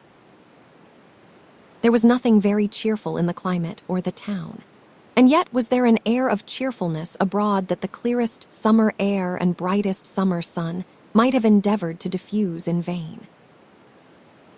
For the people who were shoveling away on the housetops were jovial and full of glee, calling out to one another from the parapets, and now and then exchanging a facetious, snowball better-natured missile, far than many a wordy jest, laughing heartily if it went right, and not less heartily if it went wrong. The poulterers' shops were still half open, and the fruiterers were radiant in their glory. There were great, round, pot-bellied baskets of chestnuts, shaped like the waistcoats of jolly old gentlemen, lolling at the doors, and tumbling out into the street in their apoplectic opulence. There were ruddy, brown-faced, broad-girthed Spanish onions, shining in the fatness of their growth like Spanish friars, and winking from their shelves in wanton slyness at the girls as they went by, and glanced demurely at the hung-up mistletoe. There were pears and apples, clustered high in blooming pyramids. There were bunches of grapes, made in the shopkeeper's benevolence to dangle from conspicuous hooks, that people's mouths might water gratis as they passed. There were piles of filberts, mossy and brown, recalling, in their fragrance, ancient walks among the woods and pleasant shufflings ankle-deep through withered leaves.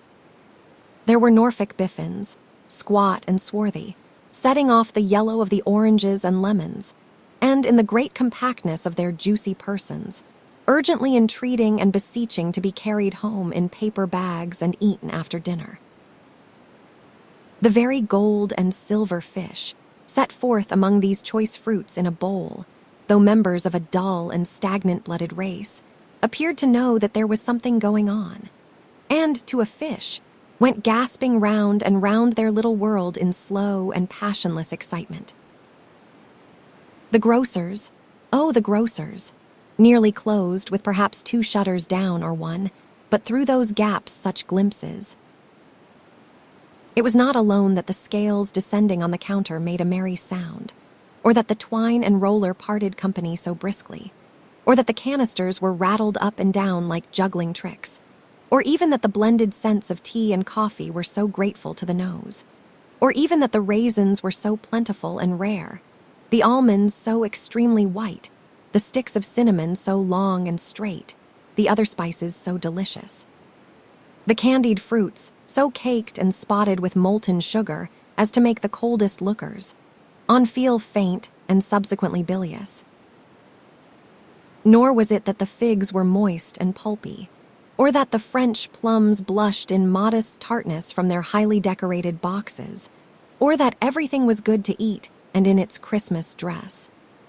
But the customers were all so hurried and so eager in the hopeful promise of the day, that they tumbled up against each other at the door, crashing their wicker baskets wildly, and left their purchases upon the counter, and came running back to fetch them, and committed hundreds of the like mistakes in the best humor possible.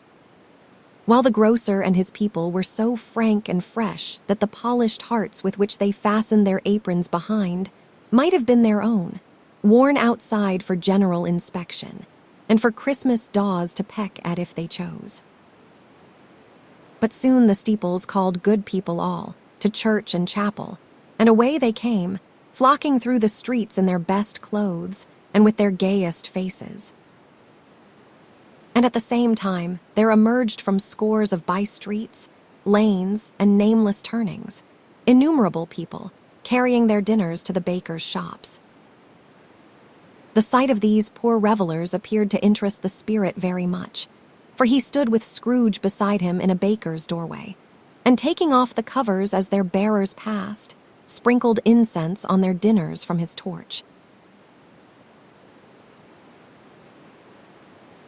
And it was a very uncommon kind of torch, for once or twice, when there were angry words between some dinner carriers who had jostled each other, he shed a few drops of water on them from it, and their good humor was restored directly. For they said it was a shame to quarrel upon Christmas Day. And so it was. God love it, so it was. In time the bells ceased, and the bakers were shut up.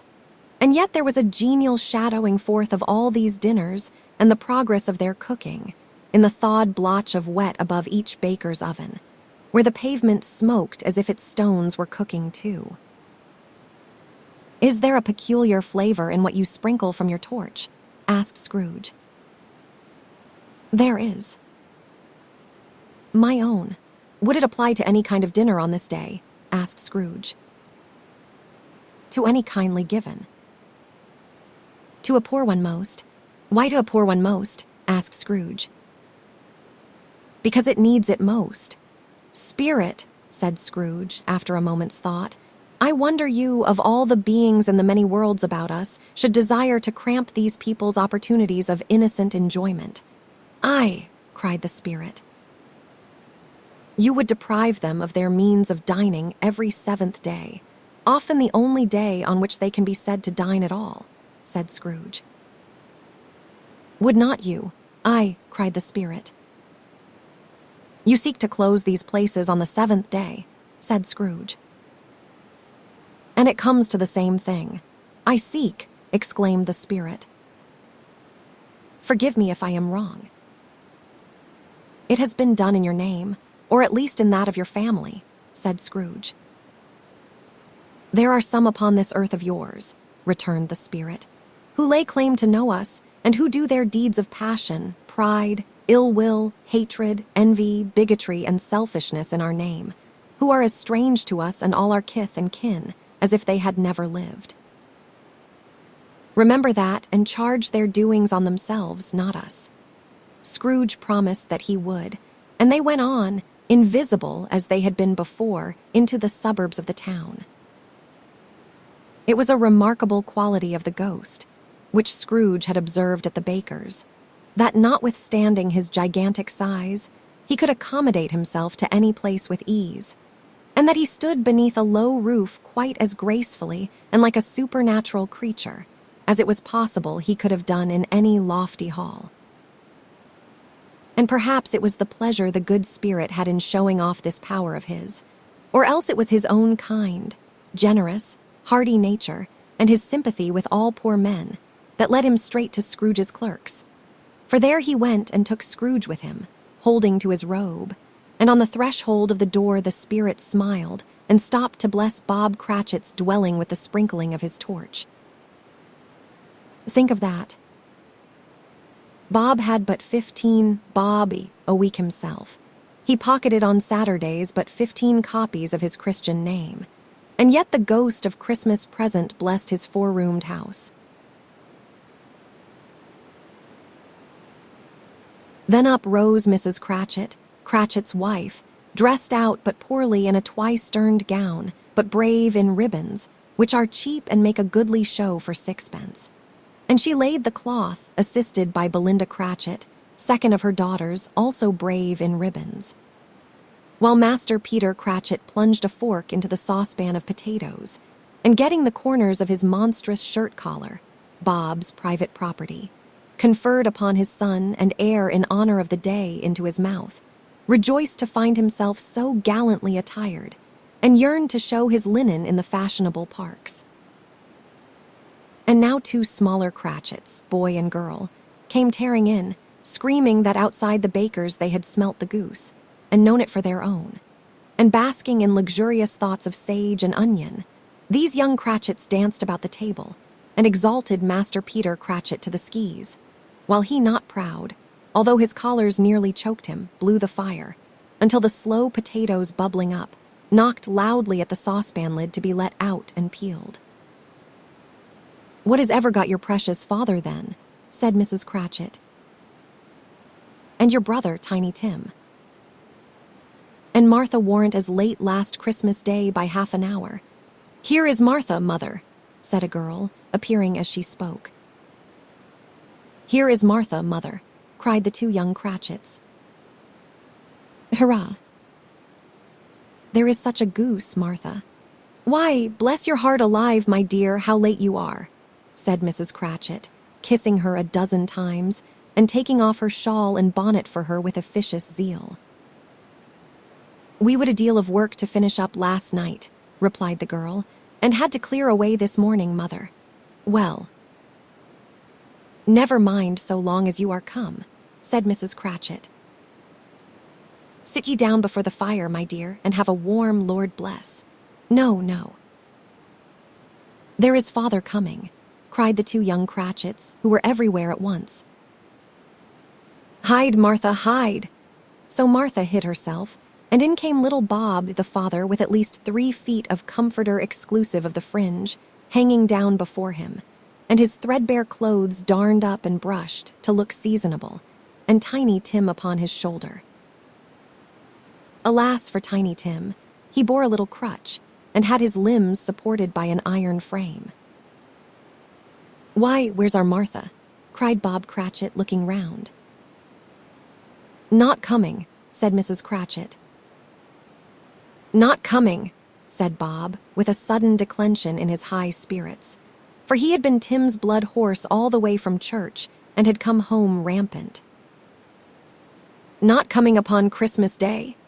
Martha did not like to see him disappointed, if it were only in joke, so she came out prematurely from behind the closet door and ran into his arms, while the two young Cratchits hustled Tiny Tim and bore him off into the wash-house, that he might hear the pudding singing in the copper. "And how did little Tim behave?" asked Mrs. Cratchit, when she had rallied Bob on his credulity, and Bob had hugged his daughter to his heart's content. "As good as gold," said Bob, "and better. Somehow he gets thoughtful, sitting by himself so much, and thinks the strangest things you ever heard. He told me, coming home, that he hoped the people saw him in the church, because he was a cripple, and it might be pleasant to them to remember upon Christmas Day, who made lame beggars walk and blind men see." Bob's voice was tremulous when he told them this, and trembled more when he said that Tiny Tim was growing strong and hearty. His active little crutch was heard upon the floor, and back came Tiny Tim before another word was spoken, escorted by his brother and sister to his stool before the fire. And while Bob, turning up his cuffs as if, poor fellow, they were capable of being made more shabby, compounded some hot mixture in a jug with gin and lemons, and stirred it round and put it on the hob to simmer. Master Peter and the two ubiquitous young Cratchits went to fetch the goose, with which they soon returned in high procession. Such a bustle ensued that you might have thought a goose the rarest of all birds, a feathered phenomenon, to which a black swan was a matter of course, and, in truth, it was something very like it in that house. Mrs. Cratchit made the gravy, ready beforehand in a little saucepan hissing hot. Master Peter mashed the potatoes with incredible vigor. Miss Belinda sweetened up the applesauce. Martha dusted the hot plates. Bob took Tiny Tim beside him in a tiny corner at the table. The two young Cratchits set chairs for everybody, not forgetting themselves, and mounting guard upon their posts, crammed spoons into their mouths, lest they should shriek for goose before their turn came to be helped. At last the dishes were set on, and grace was said. It was succeeded by a breathless pause, as Mrs. Cratchit, looking slowly all along the carving knife, prepared to plunge it in the breast. But when she did, and when the long-expected gush of stuffing issued forth, one murmur of delight arose all round the board, and even Tiny Tim, excited by the two young Cratchits, beat on the table with the handle of his knife, and feebly cried hurrah. There never was such a goose. Bob said he did not believe there ever was such a goose cooked. Its tenderness and flavor, size and cheapness, were the themes of universal admiration. Eked out by applesauce and mashed potatoes, it was a sufficient dinner for the whole family. Indeed, as Mrs. Cratchit said with great delight, surveying one small atom of a bone upon the dish, they had not ate it all at last. Yet everyone had had enough, and the youngest Cratchits in particular were steeped in sage and onion to the eyebrows. But now, the plates being changed by Miss Belinda, Mrs. Cratchit left the room alone, too nervous to bear witnesses to take the pudding up and bring it in. Suppose it should not be done enough. Suppose it should break in turning out. Suppose somebody should have got over the wall of the backyard and stolen it, while they were merry with the goose supposition, at which the two young Cratchits became livid. All sorts of horrors were supposed. Hallow. A great deal of steam. The pudding was out of the copper. A smell like a washing day. That was the cloth. A smell like an eating house, and a pastry cook's next door to each other, with a laundress's next door to that. That was the pudding. In half a minute, Mrs. Cratchit entered flushed, but smiling proudly with the pudding, like a speckled cannonball, so hard and firm, blazing in half a quartern of ignited brandy, and bedight with Christmas holly stuck into the top. "Oh, a wonderful pudding," Bob Cratchit said, and calmly, too, that he regarded it as the greatest success achieved by Mrs. Cratchit since their marriage. Mrs. Cratchit said that now the weight was off her mind, she would confess she had had her doubts about the quantity of flour. Everybody had something to say about it, but nobody said or thought it was at all a small pudding for a large family. It would have been flat heresy to do so. Any Cratchit would have blushed to hint at such a thing. At last the dinner was all done, the cloth was cleared, the hearth swept, and the fire made up. The compound and the jug being tasted and considered perfect, apples and oranges were put upon the table, and a shovelful of chestnuts on the fire. Then all the Cratchit family drew round the hearth, in what Bob Cratchit called a circle, meaning half a one, and at Bob Cratchit's elbow stood the family display of glass. 2 tumblers and a custard cup without a handle.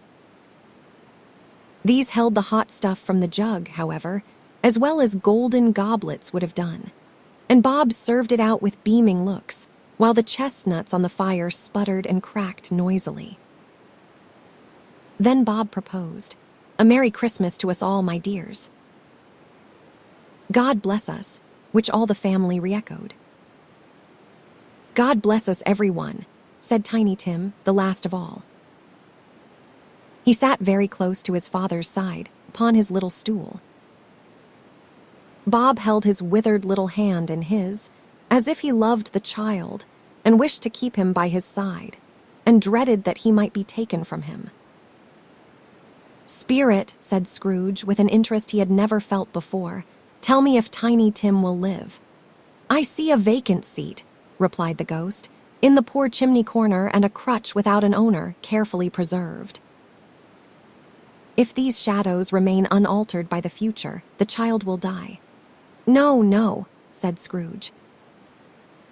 "Oh, no, kind spirit, say he will be spared. If these shadows remain unaltered by the future, none other of my race," returned the ghost, "will find him here." "What then?" "If he be like to die, he had better do it, and decrease the surplus population." Scrooge hung his head to hear his own words quoted by the spirit, and was overcome with penitence and grief. "Man," said the ghost, "if man you be in heart, not adamant, forbear that wicked cant until you have discovered what the surplus is and where it is. Will you decide what men shall live, what men shall die? It may be that in the sight of heaven you are more worthless and less fit to live than millions like this poor man's child. O God, to hear the insect on the leaf pronouncing on the too much life among his hungry brothers in the dust." Scrooge bent before the ghost's rebuke, and trembling cast his eyes upon the ground. But he raised them speedily, on hearing his own name. "Mr. Scrooge," said Bob, "I will give you Mr. Scrooge, the founder of the feast." "The founder of the feast, indeed," cried Mrs. Cratchit, reddening. "I wish I had him here. I would give him a piece of my mind to feast upon, and I hope he would have a good appetite for it." "My dear," said Bob, "the children." "Christmas Day. It should be Christmas Day, I am sure," said she, "on which one drinks the health of such an odious, stingy, hard, unfeeling man as Mr. Scrooge. You know he is, Robert. Nobody knows it better than you do, poor fellow." "My dear," was Bob's mild answer, "Christmas Day." "I will drink his health for your sake and the day's," said Mrs. Cratchit, "not for his. Long life to him. A Merry Christmas and a Happy New Year," He will be very merry and very happy, I have no doubt." The children drank the toast after her. It was the first of their proceedings, which had no heartiness. Tiny Tim drank it last of all, but he did not care tuppence for it. Scrooge was the ogre of the family. The mention of his name cast a dark shadow on the party, which was not dispelled for full 5 minutes. After it had passed away, they were 10 times merrier than before, from the mere relief of Scrooge the baleful being done with. Bob Cratchit told them how he had a situation in his eye for Master Peter, which would bring in, if obtained, full 5 and 6pence weekly. The 2 young Cratchits laughed tremendously at the idea of Peter's being a man of business, and Peter himself looked thoughtfully at the fire from between his collars, as if he were deliberating what particular investments he should favor when he came into the receipt of that bewildering income. Martha, who was a poor apprentice at a milliner's, then told them what kind of work she had to do, and how many hours she worked at a stretch, and how she meant to lie abed tomorrow morning for a good long rest. Tomorrow being a holiday she passed at home. Also how she had seen a countess and a lord some days before, and how the lord was much about as tall as Peter, at which Peter pulled up his collars so high that you could not have seen his head if you had been there. All this time the chestnuts and the jug went round and round, and by they had a song about a lost child traveling in the snow, from Tiny Tim, who had a plaintive little voice and sang it very well indeed. There was nothing of high mark in this. They were not a handsome family. They were not well dressed. Their shoes were far from being waterproof. Their clothes were scanty, and Peter might have known, and very likely did, the inside of a pawnbroker's. But they were happy, grateful, pleased with one another, and contented with the time. And when they faded and looked happier yet in the bright sprinklings of the spirit's torch at parting, Scrooge had his eye upon them, and especially on Tiny Tim, until the last. By this time it was getting dark, and snowing pretty heavily, and as Scrooge and the spirit went along the streets, the brightness of the roaring fires in kitchens, parlors, and all sorts of rooms was wonderful. Here, the flickering of the blaze showed preparations for a cozy dinner, with hot plates baking through and through before the fire, and deep red curtains, ready to be drawn to shut out cold and darkness. There all the children of the house were running out into the snow to meet their married sisters, brothers, cousins, uncles, aunts, and be the first to greet them. Here again were shadows on the window blind of guests assembling, and there a group of handsome girls, all hooded and fur-booted, and all chattering at once, tripped lightly off to some near neighbor's house, where, woe upon the single man who saw them enter artful witches, well they knew it in a glow. But if you had judged from the numbers of people on their way to friendly gatherings, you might have thought that no one was at home to give them welcome when they got there, instead of every house expecting company, and piling up its fires half-chimney high. Blessings on it, how the ghost exulted! How it bared its breadth of breast, and opened its capacious palm, and floated on, outpouring with a generous hand, its bright and harmless mirth on everything within its reach. The very lamplighter, who ran on before, dotting the dusky street with specks of light, and who was dressed to spend the evening somewhere, laughed out loudly as the spirit passed, though little kenned the lamplighter that he had any company but Christmas. And now, without a word of warning from the ghost, they stood upon a bleak and desert moor, where monstrous masses of rude stone were cast about, as though it were the burial place of giants, and water spread itself wheresoever it listed, or would have done so but for the frost that held it prisoner, and nothing grew but moss and furze and coarse rank grass. Down in the west the setting sun had left a streak of fiery red, which glared upon the desolation for an instant, like a sullen eye, and frowning lower, lower, lower yet, was lost in the thick gloom of darkest night. "What place is this?" asked Scrooge. "A place where miners live, who labor in the bowels of the earth," returned the spirit. "But they know me." See, a light shone from the window of a hut, and swiftly they advanced towards it. Passing through the wall of mud and stone, they found a cheerful company assembled round a glowing fire.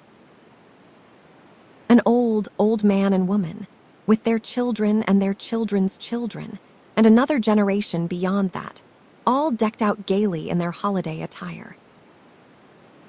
The old man, in a voice that seldom rose above the howling of the wind upon the barren waste, was singing them a Christmas song. It had been a very old song.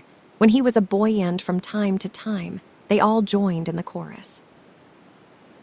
So surely as they raised their voices, the old man got quite blithe and loud, and so surely as they stopped, his vigor sank again. The spirit did not tarry here, but bade Scrooge hold his robe, and passing on above the moor, sped whither. Not to see. To see.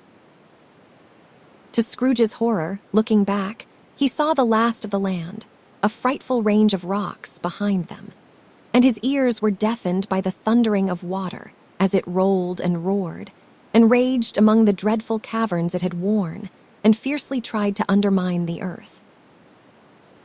Built upon a dismal reef of sunken rocks, some league or so from shore, on which the waters chafed and dashed the wild year through, there stood a solitary lighthouse. Great heaps of seaweed clung to its base, and storm birds of the wind, one might suppose, as seaweed of the water rose and fell about it, like the waves they skimmed. But even here, 2 men who watched the light had made a fire, that through the loophole in the thick stone wall shed out a ray of brightness on the awful sea.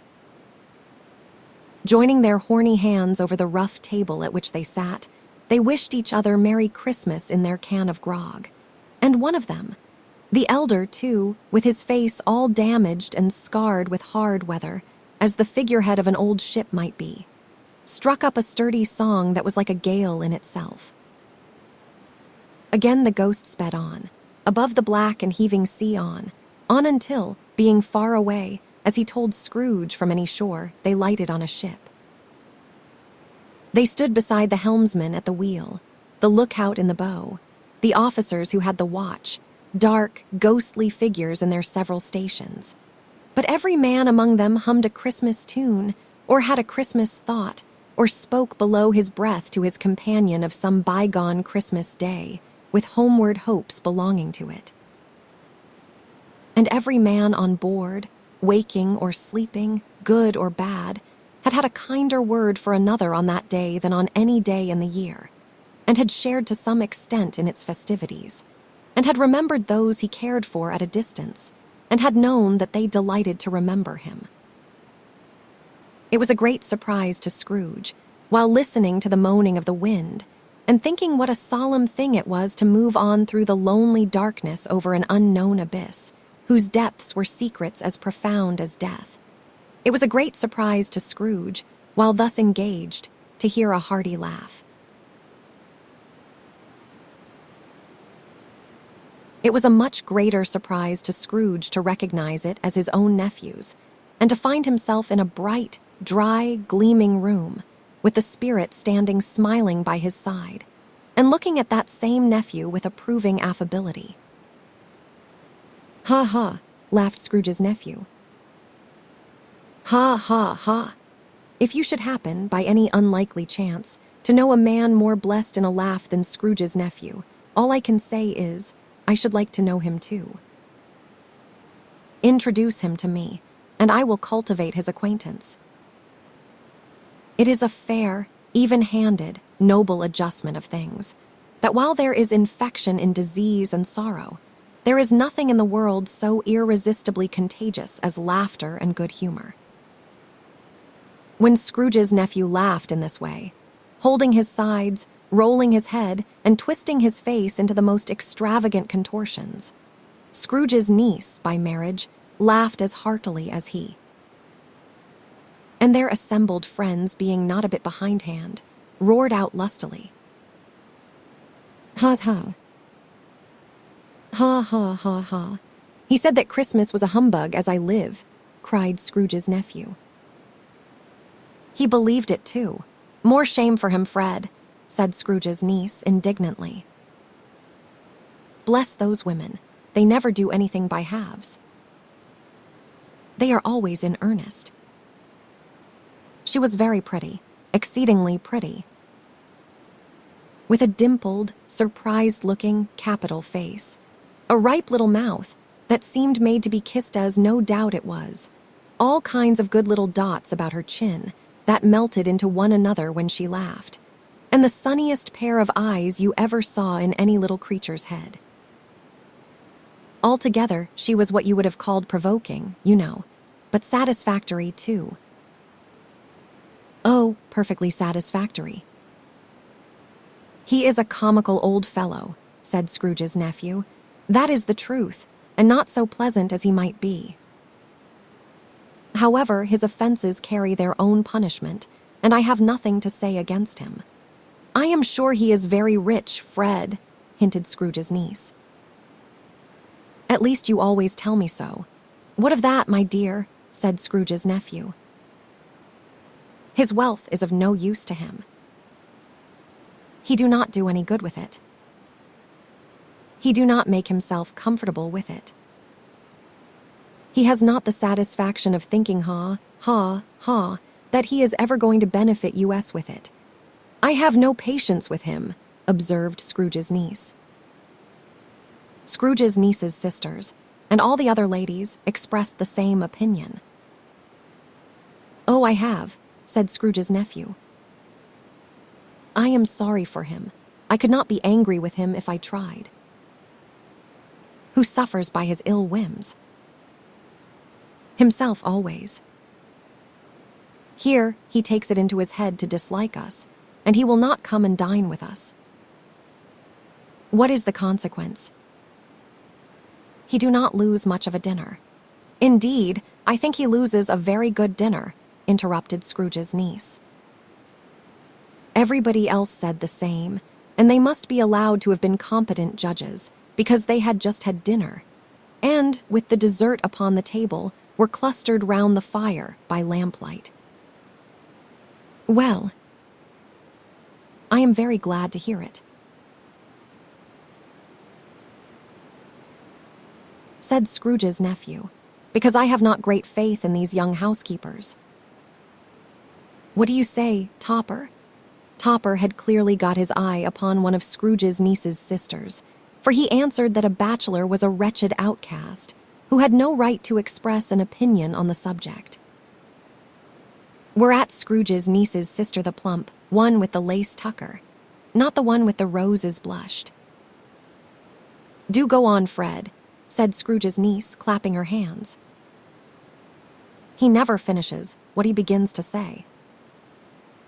He is such a ridiculous fellow. Scrooge's nephew reveled in another laugh, and as it was impossible to keep the infection off, though the plump sister tried hard to do it with aromatic vinegar, his example was unanimously followed. I was only going to say, said Scrooge's nephew, that the consequence of his taking a dislike to us and not making merry with us is, as I think, that he loses some pleasant moments which could do him no harm. I am sure he loses pleasanter companions than he can find in his own thoughts, either in his mouldy old office or his dusty chambers. I mean to give him the same chance every year, whether he likes it or not, for I pity him. He may rail at Christmas till he dies, but he cannot help thinking better of it. I defy him if he finds me going there, in good temper, year after year, and saying, Uncle Scrooge, how are you? If it only puts him in the vein to leave his poor clerk £50, that is something, and I think I shook him yesterday. It was their turn to laugh now at the notion of his shaking Scrooge. but being thoroughly good-natured and not much caring what they laughed at, so that they laughed at any rate, he encouraged them in their merriment and passed the bottle joyously. After tea, they had some music. For they were a musical family and knew what they were about when they sung a glee or catch, I can assure you. Especially Topper, who could growl away in the bass like a good one and never swell the large veins in his forehead or get red in the face over it. Scrooge's niece played well upon the harp and played among other tunes a simple little air, a mere nothing. You might learn to whistle it in 2 minutes, which had been familiar to the child who fetched Scrooge from the boarding school, as he had been reminded by the ghost of Christmas past. When this strain of music sounded, all the things that ghost had shown him came upon his mind. He softened more and more, and thought that if he could have listened to it often, years ago, he might have cultivated the kindnesses of life for his own happiness with his own hands, without resorting to the sexton's spade that buried Jacob Marley. But they did not devote the whole evening to music. After a while they played at forfeits, for it is good to be children sometimes, and never better than at Christmas, when its mighty founder was a child himself. Stop. There was first a game at Blind Man's Buff. Of course there was. And I no more believe Topper was really blind than I believe he had eyes in his boots. My opinion is that it was a done thing between him and Scrooge's nephew, and that the ghost of Christmas present knew it. The way he went after that plump sister in the lace tucker was an outrage on the credulity of human nature. Knocking down the fire irons, tumbling over the chairs, bumping against the piano, smothering himself among the curtains, wherever she went, there went he. He always knew where the plump sister was. He would not catch anybody else. If you had fallen up against him, as some of them did, on purpose, he would have made a feint of endeavoring to seize you, which would have been an affront to your understanding, and would instantly have sidled off in the direction of the plump sister. She often cried out that it was not fair, and it really was not. But when at last he caught her, when, in spite of all her silken rustlings and her rapid flutterings past him, he got her into a corner whence there was no escape, then his conduct was the most execrable. For his pretending not to know her, his pretending that it was necessary to touch her head-dress, and further to assure himself of her identity by pressing a certain ring upon her finger and a certain chain about her neck, was vile, monstrous. No doubt she told him her opinion of it, when, another blind man being in office, they were so very confidential together, behind the curtains.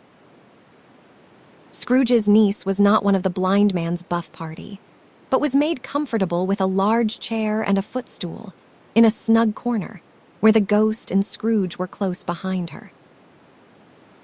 But she joined in the forfeits, and loved her love to admiration with all the letters of the alphabet. Likewise at the game of how, when, and where she was very great, and to the secret joy of Scrooge's nephew beat her sisters hollow, though they were sharp girls too, as Topper could have told you. There might have been 20 people there, young and old, but they all played, and so did Scrooge, for wholly forgetting in the interest he had in what was going on, that his voice made no sound in their ears, he sometimes came out with his guess quite loud, and very often guessed quite right, too. For the sharpest needle, best White-Capel, warranted not to cut in the eye, was not sharper than Scrooge, blunt as he took it in his head to be. The ghost was greatly pleased to find him in this mood, and looked upon him with such favor, that he begged like a boy to be allowed to stay until the guests departed. But this, the spirit said, could not be done. "Here is a new game," said Scrooge.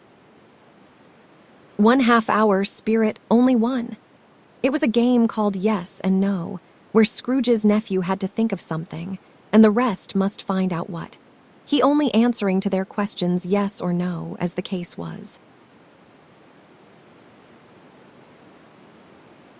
The brisk fire of questioning to which he was exposed elicited from him that he was thinking of an animal, a live animal, rather a disagreeable animal, a savage animal, an animal that growled and grunted sometimes and talked sometimes, and lived in London and walked about the streets, and was not made a show of and was not led by anybody, and did not live in a menagerie and was never killed in a market, and was not a horse or an ass or a cow or a bull or a tiger or a dog or a pig, or a cat or a bear. At every fresh question that was put to him, this nephew burst into a fresh roar of laughter, and was so inexpressibly tickled that he was obliged to get up off the sofa and stamp. At last the plump sister, falling into a similar state, cried out, "I have found it out."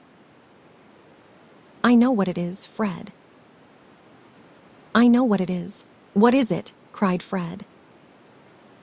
"It is your Uncle Scrooge," which it certainly was. Admiration was the universal sentiment, though some objected that the reply to "Is it a bear?" ought to have been yes, inasmuch as an answer in the negative was sufficient to have diverted their thoughts from Mr. Scrooge, supposing they had ever had any tendency that way. "He has given us plenty of merriment, I am sure," said Fred, "and it would be ungrateful not to drink his health. Here is a glass of mulled wine ready to our hand at the moment, and I say, Uncle Scrooge." "Well." "Uncle Scrooge," they cried. "A Merry Christmas and a Happy New Year to the old man, whatever he is," said Scrooge's nephew. "He would not take it from me, but may he have it nevertheless." Uncle Scrooge had imperceptibly become so gay and light of heart that he would have pledged the unconscious company in return, and thanked them in an inaudible speech if the ghost had given him time. But the whole scene passed off in the breath of the last word spoken by his nephew, and he and the spirit were again upon their travels. Much they saw, and far they went, and many homes they visited, but always with a happy end. The spirit stood beside sick beds, and they were cheerful, on foreign lands, and they were close at home, by struggling men, and they were patient in their greater hope, by poverty, and it was rich. In almshouse, hospital, and jail, in misery's every refuge, where vain man in his little brief authority had not made fast the door, and barred the spirit out, he left his blessing and taught Scrooge his precepts. It was a long night, if it were only a night, but Scrooge had his doubts of this, because the Christmas holidays appeared to be condensed into the space of time they passed together. It was strange, too, that while Scrooge remained unaltered in his outward form, the ghost grew older, clearly older. Scrooge had observed this change, but never spoke of it, until they left a children's 12th night party, when, looking at the spirit as they stood together in an open place, he noticed that its hair was gray. "Are spirits' lives so short?" asked Scrooge. "My life upon this globe is very brief," replied the ghost. "It ends tonight." "Tonight," cried Scrooge. "Tonight at midnight." "Hark!" The time is drawing near. The chimes were ringing the 11:15 at that moment. "Forgive me if I am not justified in what I ask," said Scrooge, looking intently at the spirit's robe, "but I see something strange and not belonging to yourself protruding from your skirts." "Is it a foot or a claw?" "It might be a claw, for the flesh there is upon it," was the spirit's sorrowful reply. "Look here." From the foldings of its robe it brought 2 children, wretched, abject, frightful, hideous, miserable. They knelt down at its feet and clung upon the outside of its garment. "Oh, man, look here." Look down here," exclaimed the ghost. They were a boy and girl. Yellow, meager, ragged, scowling, wolfish, but prostrate, too, in their humility. Where graceful youth should have filled their features out and touched them with its freshest tints, a stale and shriveled hand, like that of age, had pinched and twisted them and pulled them into shreds. Where angels might have sat enthroned, devils lurked and glared out menacing. No change, no degradation, no perversion of humanity in any grade, through all the mysteries of wonderful creation, has monsters half so horrible and dread. Scrooge started back, appalled.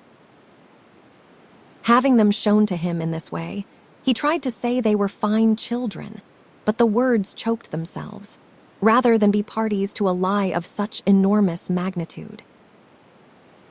Spirit, are they? Scrooge could say no more. They are man's, said the spirit, looking down upon them. And they cling to me, appealing from their fathers. This boy is ignorance. This girl is want. Beware them both, and all of their degree, but most of all beware this boy, for on his brow I see that written which is doom, unless the writing be erased. Deny it, cried the spirit, stretching out its hand towards the city. Slander those who tell it. Admit it for your factious purposes, and make it worse. And bide the end. Have they no refuge or resource? Cried Scrooge. Are there no prisons? Said the spirit, turning on him for the last time with his own words. Are there no workhouses? The bell struck 12. Scrooge looked about him for the ghost, and saw it not.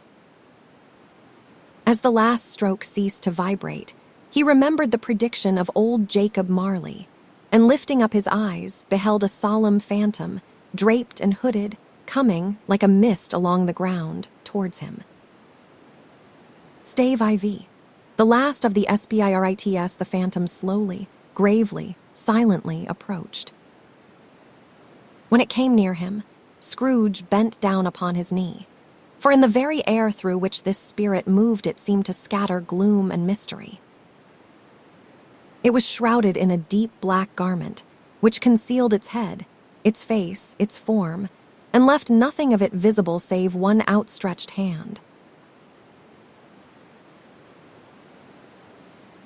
But for this, it would have been difficult to detach its figure from the night, and separate it from the darkness by which it was surrounded. He felt that it was tall and stately when it came beside him, and that its mysterious presence filled him with a solemn dread. He knew no more, for the spirit neither spoke nor moved. I am in the presence of the ghost of Christmas yet to come, said Scrooge. The spirit answered not, but pointed onward with its hand. You are about to show me shadows of the things that have not happened, but will happen in the time before us, Scrooge pursued. Is that so, spirit? The upper portion of the garment was contracted for an instant in its folds, as if the spirit had inclined its head. That was the only answer he received. Although well used to ghostly company by this time, Scrooge feared the silent shape so much that his legs trembled beneath him, and he found that he could hardly stand when he prepared to follow it. The spirit paused a moment, as observing his condition and giving him time to recover. But Scrooge was all the worse for this. It thrilled him with a vague, uncertain horror to know that behind the dusky shroud there were ghostly eyes intently fixed upon him, while he, though he stretched his own to the utmost, could see nothing but a spectral hand and one great heap of black. Ghost of the future, he exclaimed, I fear you more than any spectre I have seen. But as I know your purpose is to do me good, and as I hope to live to be another man from what I was, I am prepared to bear you company and do it with a thankful heart. Will you not speak to me? It gave him no reply. The hand was pointed straight before them. Lead on, said Scrooge. Lead on. The night is waning fast, and it is precious time to me, I know. Lead on, spirit. The phantom moved away as it had come towards him. Scrooge followed in the shadow of its dress, which bore him up, he thought, and carried him along. They scarcely seemed to enter the city, for the city rather seemed to spring up about them and encompass them of its own act. But there they were in the heart of it, on 'change amongst the merchants, who hurried up and down and chinked the money in their pockets, and conversed in groups, and looked at their watches, and trifled thoughtfully with their great gold seals, and so forth, as Scrooge had seen them often. The spirit stopped beside one little knot of businessmen. Observing that the hand was pointed to them, Scrooge advanced to listen to their talk.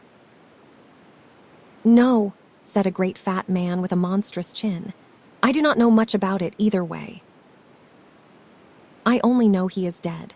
"When did he die?" inquired another. "Last night, I believe." "Why, what was the matter with him?"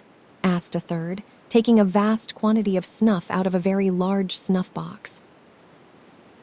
"I thought he would never die." "God knows," said the first with a yawn. "What has he done with his money?" asked a red-faced gentleman with a pendulous excrescence on the end of his nose, that shook like the gills of a turkey-cock.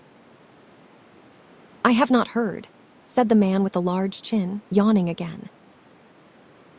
"Left it to his company, perhaps." "He has not left it to me." "That is all I know." This pleasantry was received with a general laugh. "It is likely to be a very cheap funeral," said the same speaker, "for upon my life I do not know of anybody to go to it." "Suppose we make up a party and volunteer." "I do not mind going if a lunch is provided," observed the gentleman with the excrescence on his nose. "But I must be fed if I make one." Another laugh. "Well, I am the most disinterested among you, after all," said the first speaker, "for I never wear black gloves, and I never eat lunch. But I will offer to go, if anybody else will. When I come to think of it, I am not at all sure that I was not his most particular friend, for we used to stop and speak whenever we met. Bye.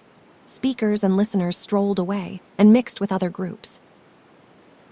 Scrooge knew the men and looked towards the spirit for an explanation. The phantom glided on into a street. Its finger pointed to two persons meeting. Scrooge listened again, thinking that the explanation might lie here. He knew these men also perfectly.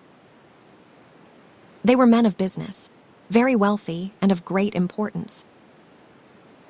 He had made a point always of standing well in their esteem, in a business point of view, that is, strictly in a business point of view. "How are you?" said one. "How are you?" returned the other. "Well," said the first. "Old Scratch has got his own at last, hey?" "So I am told," returned the second. "Cold is not it, seasonable for Christmas time." "You are not a skater, I suppose." No, something else to think of." "Good morning," not another word. That was their meeting, their conversation, and their parting. Scrooge was at first inclined to be surprised that the spirit should attach importance to conversations apparently so trivial. But feeling assured that they must have some hidden purpose, he set himself to consider what it was likely to be. They could scarcely be supposed to have any bearing on the death of Jacob, his old partner, for that was past, and this ghost's province was the future. Nor could he think of anyone immediately connected with himself, to whom he could apply them.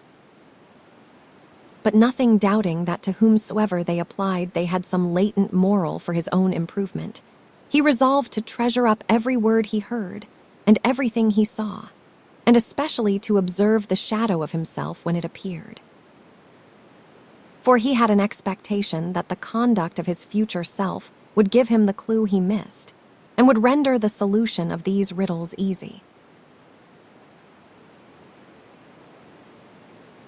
He looked about in that very place for his own image, but another man stood in his accustomed corner, and though the clock pointed to his usual time of day for being there, he saw no likeness of himself among the multitudes that poured in through the porch.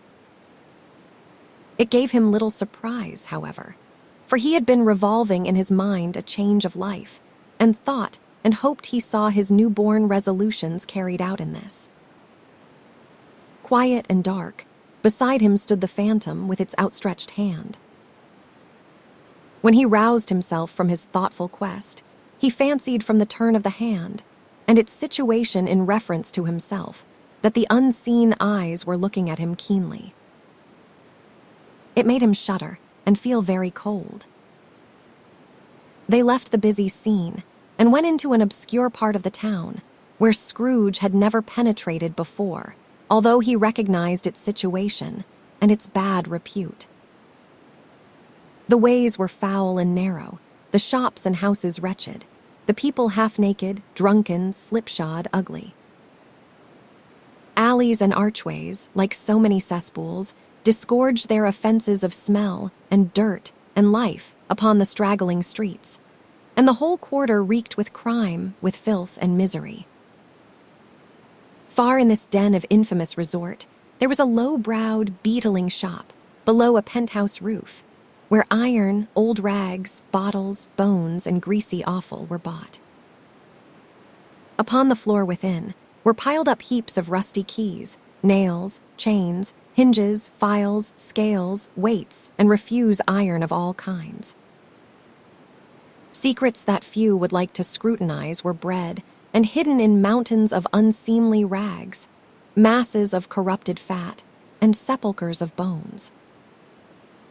Sitting in among the wares he dealt in, by a charcoal stove made of old bricks, was a gray-haired rascal, nearly 70 years of age, who had screened himself from the cold air without by a frowsy curtaining of miscellaneous tatters hung upon a line, and smoked his pipe in all the luxury of calm retirement.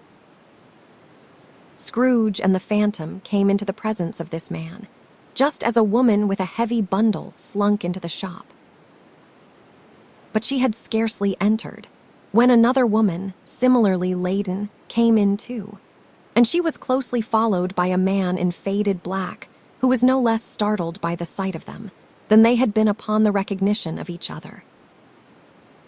After a short period of blank astonishment, in which the old man with the pipe had joined them, they all three burst into a laugh. "Let the charwoman alone to be the first," cried she who had entered first. "Let the laundress alone to be the second, and let the undertaker's man alone to be the third. Look here, old Joe, here is a chance. If we have not all three met here without meaning it, you could not have met in a better place," said old Joe, removing his pipe from his mouth. "Come into the parlor. You were made free of it long ago, you know, and the other two aren't strangers. Stop till I shut the door of the shop. Ah, how it squeaks. There ain't such a rusty bit of metal in the place as its own hinges, I believe, and I am sure there is no such old bones here as mine. Ha ha. We are all suitable to our calling. We are well matched. Come into the parlor. Come into the parlor. The parlor was the space behind the screen of rags. The old man raked the fire together with an old stair-rod, and having trimmed his smoky lamp, for it was night, with the stem of his pipe, put it in his mouth again. While he did this, the woman who had already spoken threw her bundle on the floor and sat down in a flaunting manner on a stool, crossing her elbows on her knees and looking with a bold defiance at the other two. What odds, then? What odds, Mrs. Dilber? said the woman. Every person has a right to take care of themselves. He always did.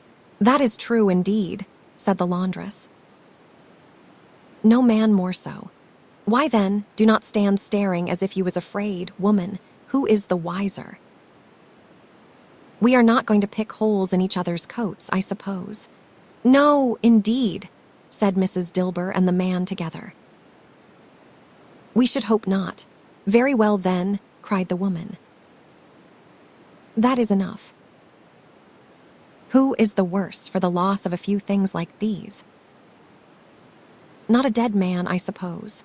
No, indeed, said Mrs. Dilber, laughing. If he wanted to keep him after he was dead, a wicked old screw, pursued the woman. Why was not he natural in his lifetime?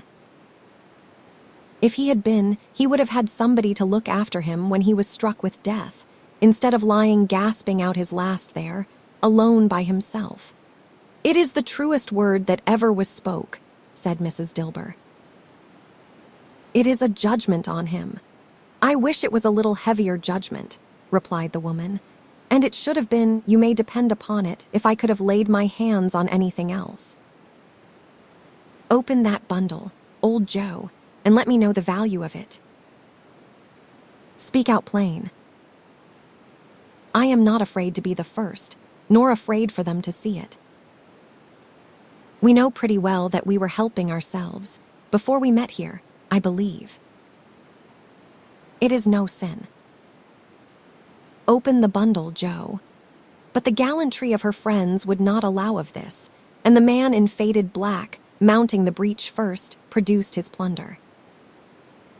It was not extensive. A seal or two, a pencil case, a pair of sleeve buttons, and a brooch of no great value were all.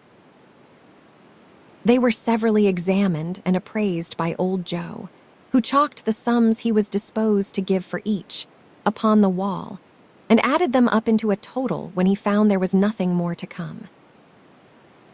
That is your account, said Joe, and I would not give another sixpence if I was to be boiled for not doing it. Who is next? Mrs. Dilber was next. Sheets and towels, a little wearing apparel, 2 old-fashioned silver teaspoons, a pair of sugar tongs, and a few boots. Her account was stated on the wall in the same manner. I always give too much to ladies.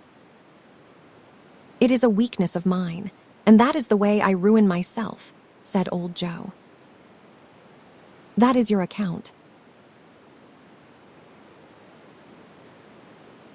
If you asked me for another penny and made it an open question, I would repent of being so liberal and knock off half a crown. And now undo my bundle, Joe, said the first woman. Joe went down on his knees for the greater convenience of opening it, and having unfastened a great many knots, dragged out a large and heavy roll of some dark stuff. What do you call this? Said Joe. Bed curtains. Ah, returned the woman, laughing and leaning forward on her crossed arms. Bed curtains. You do not mean to say you took him down, rings and all, with him lying there, said Joe. Yes, I do, replied the woman. Why not? You were born to make your fortune, said Joe, and you will certainly do it. I certainly shall not hold my hand when I can get anything in it by reaching it out, for the sake of such a man as he was, I promise you, Joe, returned the woman coolly. Do not drop that oil upon the blankets now. His blankets, asked Joe. Whose else's do you think? Replied the woman. He is not likely to take cold without 'em, I dare say. I hope he did not die of anything catching. Said old Joe, stopping in his work and looking up. Do not you be afraid of that, returned the woman. I ain't so fond of his company that I would loiter about him for such things, if he did. Ah, you may look through that shirt till your eyes ache, but you will not find a hole in it, nor a threadbare place. It is the best he had, and a fine one too. They would have wasted it if it had not been for me. "What do you call wasting of it?" asked old Joe. "Putting it on him to be buried in, to be sure," replied the woman with a laugh. "Somebody was fool enough to do it, but I took it off again. If calico ain't good enough for such a purpose, it is not good enough for anything. It is quite as becoming to the body. He cannot look uglier than he did in that one." Scrooge listened to this dialogue in horror. As they sat grouped about their spoil, in the scanty light afforded by the old man's lamp, he viewed them with a detestation and disgust, which could hardly have been greater, though they had been obscene demons, marketing the corpse itself. "Ha, ha," laughed the same woman, when old Joe, producing a flannel bag with money in it, told out their several gains upon the ground. "This is the end of it, you see. He frightened everyone away from him when he was alive, to profit us when he was dead." "Ha, ha, ha. Spirit," said Scrooge, shuddering from head to foot. I see. The case of this unhappy man might be my own. My life tends that way now. Merciful heaven, what is this?" He recoiled in terror, for the scene had changed, and now he almost touched a bed, a bare, uncurtained bed, on which, beneath a ragged sheet, there lay a something covered up, which, though it was dumb, announced itself in awful language.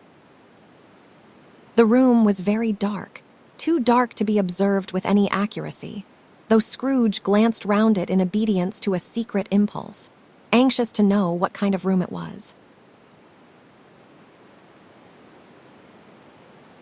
A pale light, rising in the outer air, fell straight upon the bed, and on it, plundered and bereft, unwatched, unwept, uncared for, was the body of this man. Scrooge glanced towards the phantom. Its steady hand was pointed to the head.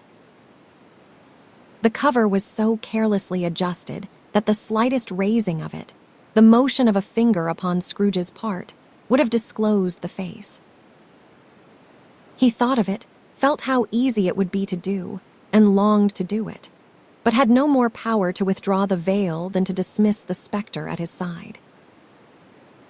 "O cold, cold, rigid, dreadful death, set up thine altar here, and dress it with such terrors as thou hast at thy command, for this is thy dominion. But of the loved, revered, and honored head, thou canst not turn one hair to thy dread purposes, or make one feature odious. It is not that the hand is heavy and will fall down when released. It is not that the heart and pulse are still, but that the hand was open, generous, and true, the heart brave, warm, and tender, and the pulse a man's. Strike, shadow, strike. And see his good deeds springing from the wound, to sow the world with life immortal." No voice pronounced these words in Scrooge's ears, and yet he heard them when he looked upon the bed. He thought, if this man could be raised up now, what would be his foremost thoughts? Avarice, hard-dealing, griping cares. They have brought him to a rich end, truly. He lay in the dark, empty house, with not a man, a woman, or a child, to say that he was kind to me in this or that, and for the memory of one kind word I will be kind to him. A cat was tearing at the door, and there was a sound of gnawing rats beneath the hearthstone. What they wanted in the room of death, and why they were so restless and disturbed, Scrooge did not dare to think. "Spirit," he said, "this is a fearful place. In leaving it, I shall not leave its lesson, trust me. Let us go." Still the ghost pointed with an unmoved finger to the head. "I understand you," Scrooge returned, "and I would do it if I could. But I have not the power, Spirit. I have not the power." Again it seemed to look upon him. "If there is any person in the town who feels emotion caused by this man's death," said Scrooge, quite agonized, "show that person to me, Spirit, I beseech you." The phantom spread its dark robe before him for a moment, like a wing, and withdrawing it, revealed a room by daylight where a mother and her children were. She was expecting someone, and with anxious eagerness, for she walked up and down the room, started at every sound, looked out from the window, glanced at the clock, tried, but in vain, to work with her needle, and could hardly bear the voices of the children in their play. At length, the long-expected knock was heard. She hurried to the door and met her husband, a man whose face was careworn and depressed, though he was young.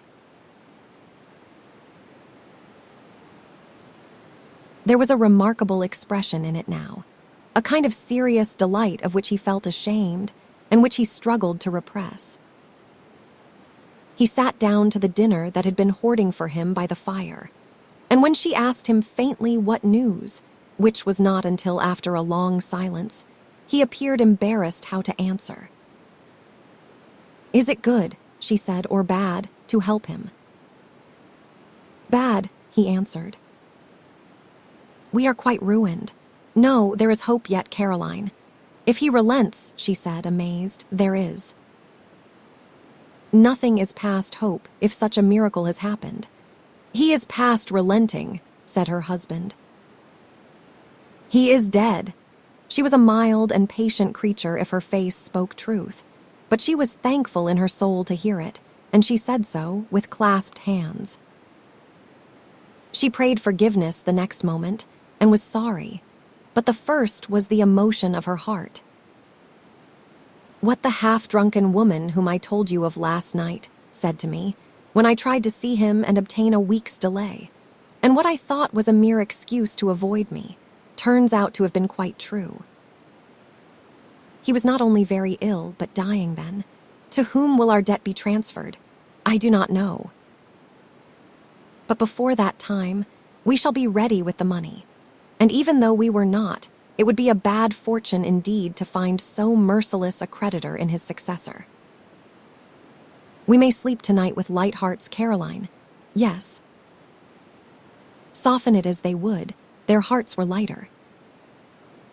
The children's faces, hushed and clustered round to hear what they so little understood, were brighter, and it was a happier house for this man's death.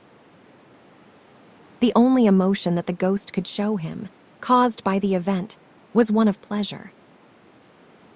"Let me see some tenderness connected with a death," said Scrooge, "or that dark chamber spirit which we left just now will be forever present to me." The ghost conducted him through several streets familiar to his feet, and as they went along, Scrooge looked here and there to find himself, but nowhere was he to be seen. They entered poor Bob Cratchit's house, the dwelling he had visited before, and found the mother and the children seated round the fire. Quiet. Very quiet. The noisy little Cratchits were as still as statues in one corner, and sat looking up at Peter, who had a book before him. The mother and her daughters were engaged in sewing. But surely they were very quiet. And he took a child and set him in the midst of them. Where had Scrooge heard those words? He had not dreamed them. The boy must have read them out, as he and the spirit crossed the threshold. Why did he not go on?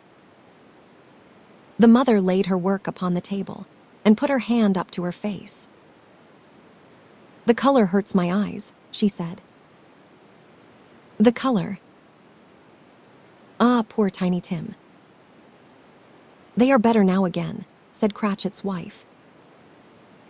"It makes them weak by candlelight, and I would not show weak eyes to your father when he comes home, for the world. It must be near his time." "Past it rather," Peter answered, shutting up his book.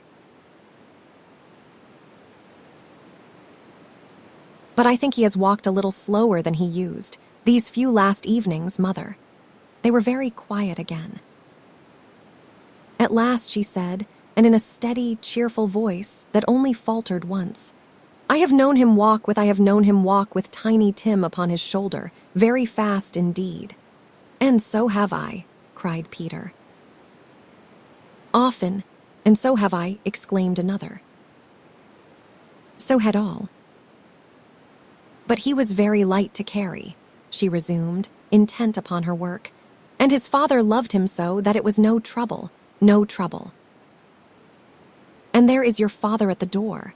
She hurried out to meet him, and little Bob and his comforter, he had need of it, poor fellow, came in. His tea was ready for him on the hob, and they all tried who should help him to it most. Then the two young Cratchits got upon his knees and laid, each child a little cheek, against his face, as if they said, "Do not mind it, father. Do not be grieved." Bob was very cheerful with them, and spoke pleasantly to all the family. He looked at the work upon the table, and praised the industry and speed of Mrs. Cratchit and the girls. They would be done long before Sunday, he said. Sunday. You went today, then, Robert, said his wife. Yes, my dear, returned Bob. I wish you could have gone. It would have done you good to see how green a place it is. But you will see it often. I promised him that I would walk there on a Sunday. My little child, cried Bob. My little child, he broke down all at once. He could not help it. If he could have helped it, he and his child would have been farther apart perhaps than they were. He left the room and went upstairs into the room above, which was lighted cheerfully and hung with Christmas. There was a chair set close beside the child, and there were signs of someone having been there lately. Poor Bob sat down in it, and when he had thought a little and composed himself, he kissed the little face. He was reconciled to what had happened, and went down again quite happy. They drew about the fire and talked, the girls and mother working still. Bob told them of the extraordinary kindness of Mr. Scrooge's nephew, whom he had scarcely seen but once, and who, meeting him in the street that day, and seeing that he looked just a little down, you know, said Bob, inquired what had happened to distress him. On which, said Bob, for he is the pleasantest spoken gentleman you ever heard, I told him. I am heartily sorry for it, Mr. Cratchit, he said, and heartily sorry for your good wife. By the by, how he ever knew that, I do not know. Knew what, my dear? Why, that you were a good wife, replied Bob. Everybody knows that, said Peter. Very well observed, my boy, cried Bob. I hope they do. Heartily sorry, he said, for your good wife. If I can be of service to you in any way, he said, giving me his card, that is where I live. Pray come to me. Now it was not. Cried Bob, for the sake of anything he might be able to do for us, so much as for his kind way, that this was quite delightful. It really seemed as if he had known our tiny Tim and felt with us. I am sure he is a good soul, said Mrs. Cratchit. You would be surer of it, my dear, returned Bob, if you saw and spoke to him. I should not be at all surprised, Mark, what I say, if he got Peter a better situation. Only hear that, Peter, said Mrs. Cratchit. And then, cried one of the girls, Peter will be keeping company with someone and setting up for himself. Get along with you, retorted Peter, grinning. It is just as likely as not, said Bob. One of these days, though there is plenty of time for that, my dear. But however and whenever we part from one another, I am sure we shall none of us forget poor tiny Tim shall, we are this first parting that there was among us. Never, father, cried they all. And I know, said Bob, I know, my dears, that when we recollect how patient and how mild he was, although he was a little child, we shall not quarrel easily among ourselves and forget poor tiny Tim in doing it. No, never, father, they all cried again. I am very happy, said little Bob, I am very happy. Mrs. Cratchit kissed him, his daughters kissed him, the two young Cratchits kissed him, and Peter and himself shook hands. Spirit of Tiny Tim, thy childish essence was from God. Spectre, said Scrooge, something informs me that our parting moment is at hand. I know it, but I know not how. Tell me what man that was whom we saw lying dead. The ghost of Christmas yet to come conveyed him, as before though at a different time, he thought. Indeed, there seemed no order in these latter visions, save that they were in the future into the resorts of businessmen, but showed him not himself. Indeed, the spirit did not stay for anything, but went straight on, as to the end just now desired, until besought by Scrooge to tarry for a moment. This court, said Scrooge, through which we hurry now is where my place of occupation is, and has been for a length of time. I see the house. Let me behold what I shall be in days to come. The spirit stopped. The hand was pointed elsewhere. The house is yonder, Scrooge exclaimed. Why do you point away?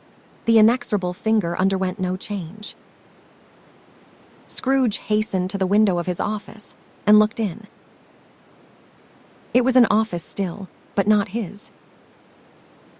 The furniture was not the same, and the figure in the chair was not himself. The phantom pointed as before. He joined it once again, and wondering why and whither he had gone, accompanied it until they reached an iron gate. He paused to look round before entering. A churchyard. Here, then, the wretched man whose name he had now to learn lay underneath the ground. It was a worthy place. Walled in by houses, overrun by grass and weeds, the growth of vegetation's death, not life, choked up with too much burying, fat with repleted appetite. A worthy place. The spirit stood among the graves and pointed down to one. He advanced towards it trembling. The phantom was exactly as it had been, but he dreaded that he saw new meaning in its solemn shape. Before I draw nearer to that stone to which you point, said Scrooge, answer me one question. Are these the shadows of the things that will be, or are they shadows of things that may be, only? Still the ghost pointed downward to the grave by which it stood.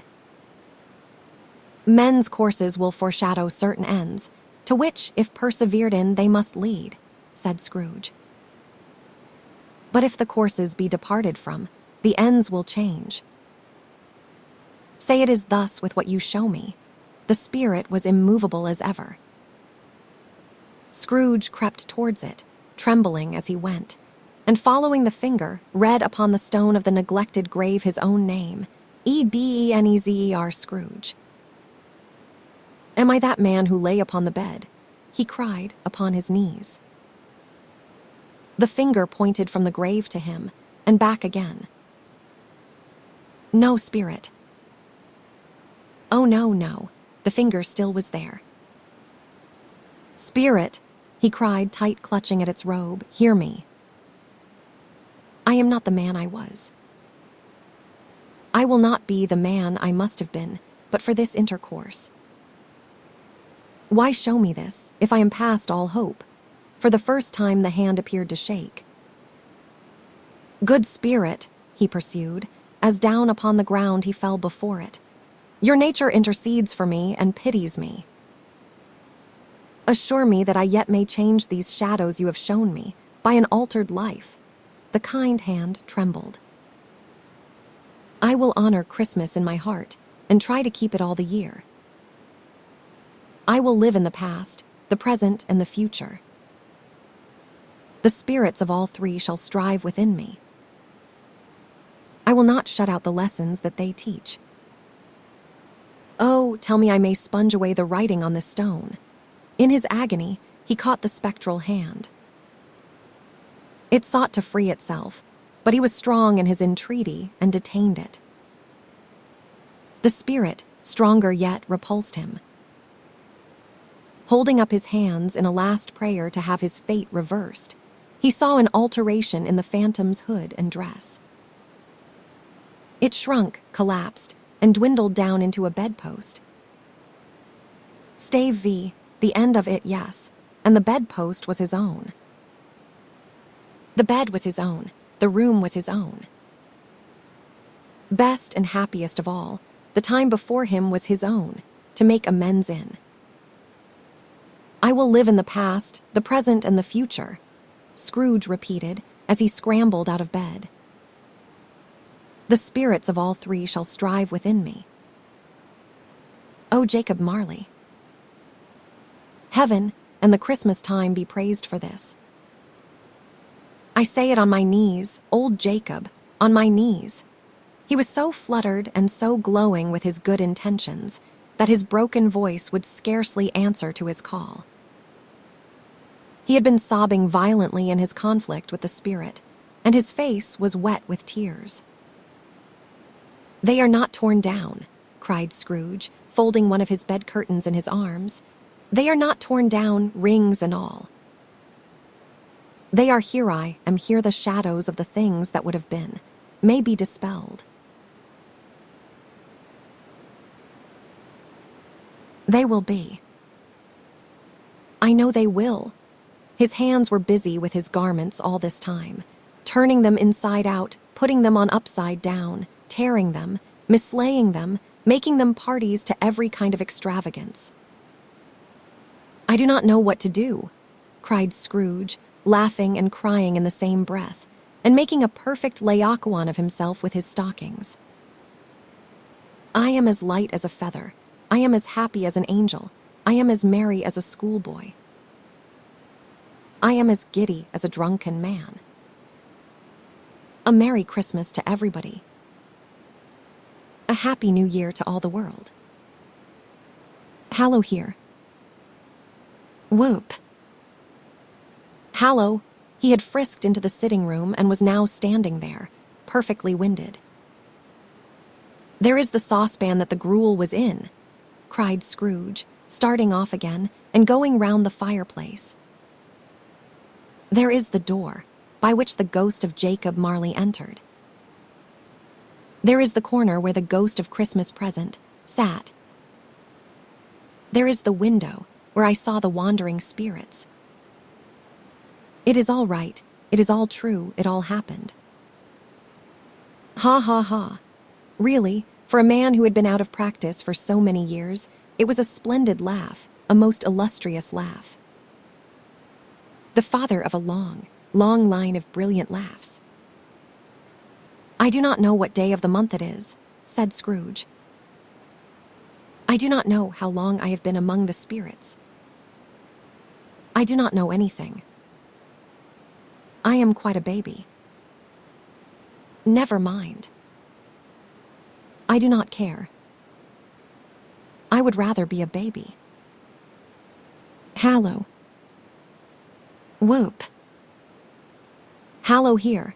He was checked in his transports by the churches ringing out the lustiest peals he had ever heard. Clash, clang, hammer, ding, dong, bell. Bell, dong, ding, hammer, clang, clash. Oh, glorious, glorious. Running to the window, he opened it and put out his head. No fog, no mist, clear, bright, jovial, stirring, cold. Cold, piping for the blood to dance to, golden sunlight, heavenly sky, sweet fresh air, merry bells. Oh, glorious. Glorious. What is today? Cried Scrooge, calling downward to a boy in Sunday clothes, who perhaps had loitered in to look about him. Returned the boy with all his might of wonder. What is today, my fine fellow? Said Scrooge. Today, replied the boy. Why, Christmas Day? It is Christmas Day, said Scrooge to himself. I have not missed it. The spirits have done it all in one night. They can do anything they like. Of course they can. Of course they can. Hallo, my fine fellow. Hallo, returned the boy. Do you know the poulterers in the next street but one at the corner? Scrooge inquired. I should hope I did, replied the lad. An intelligent boy, said Scrooge. A remarkable boy. Do you know whether they have sold the prize turkey that was hanging up there? Not the little prize turkey, the big one. What, the one as big as me? Returned the boy. What a delightful boy, said Scrooge. It is a pleasure to talk to him. Yes, my buck. It is hanging there now, replied the boy. Is it? Said Scrooge. Go and buy it. Walk here, exclaimed the boy. No, no, said Scrooge. I am in earnest. Go and buy it, and tell him to bring it here, that I may give them the direction where to take it. Come back with the man, and I will give you a shilling. Come back with him in less than 5 minutes, and I will give you half a crown. The boy was off like a shot. He must have had a steady hand at a trigger, who could have got a shot off half so fast. I will send it to Bob Cratchit's, whispered Scrooge, rubbing his hands and splitting with a laugh. He shan't know who sends it. It is twice the size of Tiny Tim. Joe Miller never made such a joke as sending it to Bob's will be. The hand in which he wrote the address was not a steady one, but write it he did, somehow, and went downstairs to open the street door, ready for the coming of the poulterer's man. As he stood there, waiting his arrival, the knocker caught his eye. I shall love it as long as I live, cried Scrooge, patting it with his hand. I scarcely ever looked at it before. What an honest expression it has in its face. It is a wonderful knocker. Here is the turkey. Hallo. Whoop. How are you? Merry Christmas. It was a turkey. He never could have stood upon his legs, that bird. He would have snapped 'em short off in a minute, like sticks of sealing wax. Why, it is impossible to carry that to Camden Town, said Scrooge. You must have a cab. The chuckle with which he said this, and the chuckle with which he paid for the turkey, and the chuckle with which he paid for the cab, and the chuckle with which he recompensed the boy, were only to be exceeded by the chuckle with which he sat down breathless in his chair again, and chuckled till he cried. Shaving was not an easy task, for his hand continued to shake very much, and shaving requires attention, even when you do not dance while you are at it. But if he had cut the end of his nose off, he would have put a piece of sticking plaster over it, and been quite satisfied. He dressed himself all in his best, and at last got out into the streets. The people were by this time pouring forth, as he had seen them with the ghost of Christmas present, and walking with his hands behind him, Scrooge regarded everyone with a delighted smile. He looked so irresistibly pleasant, in a word, that 3 or 4 good-humored fellows said, "Good morning, sir." "A Merry Christmas to you," and Scrooge said often afterwards that of all the blithe sounds he had ever heard, those were the blithest in his ears. He had not gone far, when coming on towards him he beheld the portly gentleman who had walked into his counting-house the day before, and said, "Scrooge and Marley's, I believe."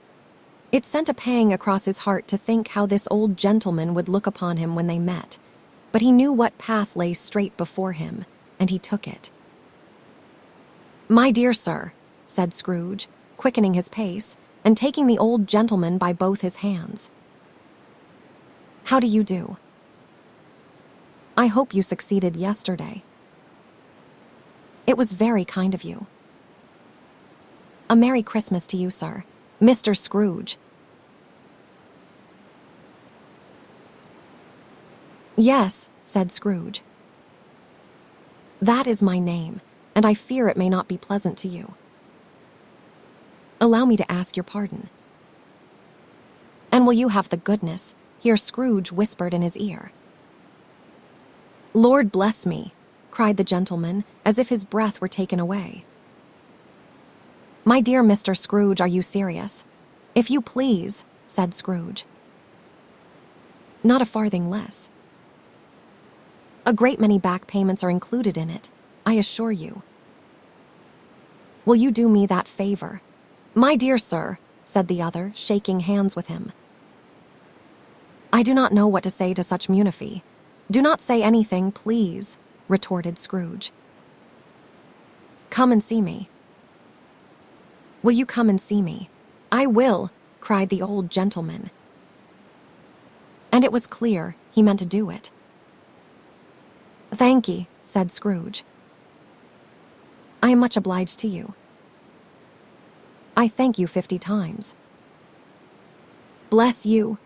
He went to church and walked about the streets and watched the people hurrying to and fro and patted children on the head and questioned beggars and looked down into the kitchens of houses and up to the windows and found that everything could yield him pleasure. He had never dreamed that any walk that anything could give him so much happiness. In the afternoon, he turned his steps towards his nephew's house. He passed the door a dozen times before he had the courage to go up and knock.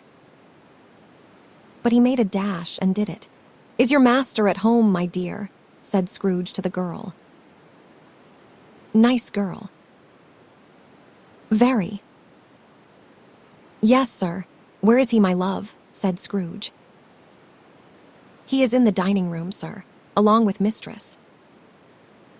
I will show you upstairs, if you please. Thank ye.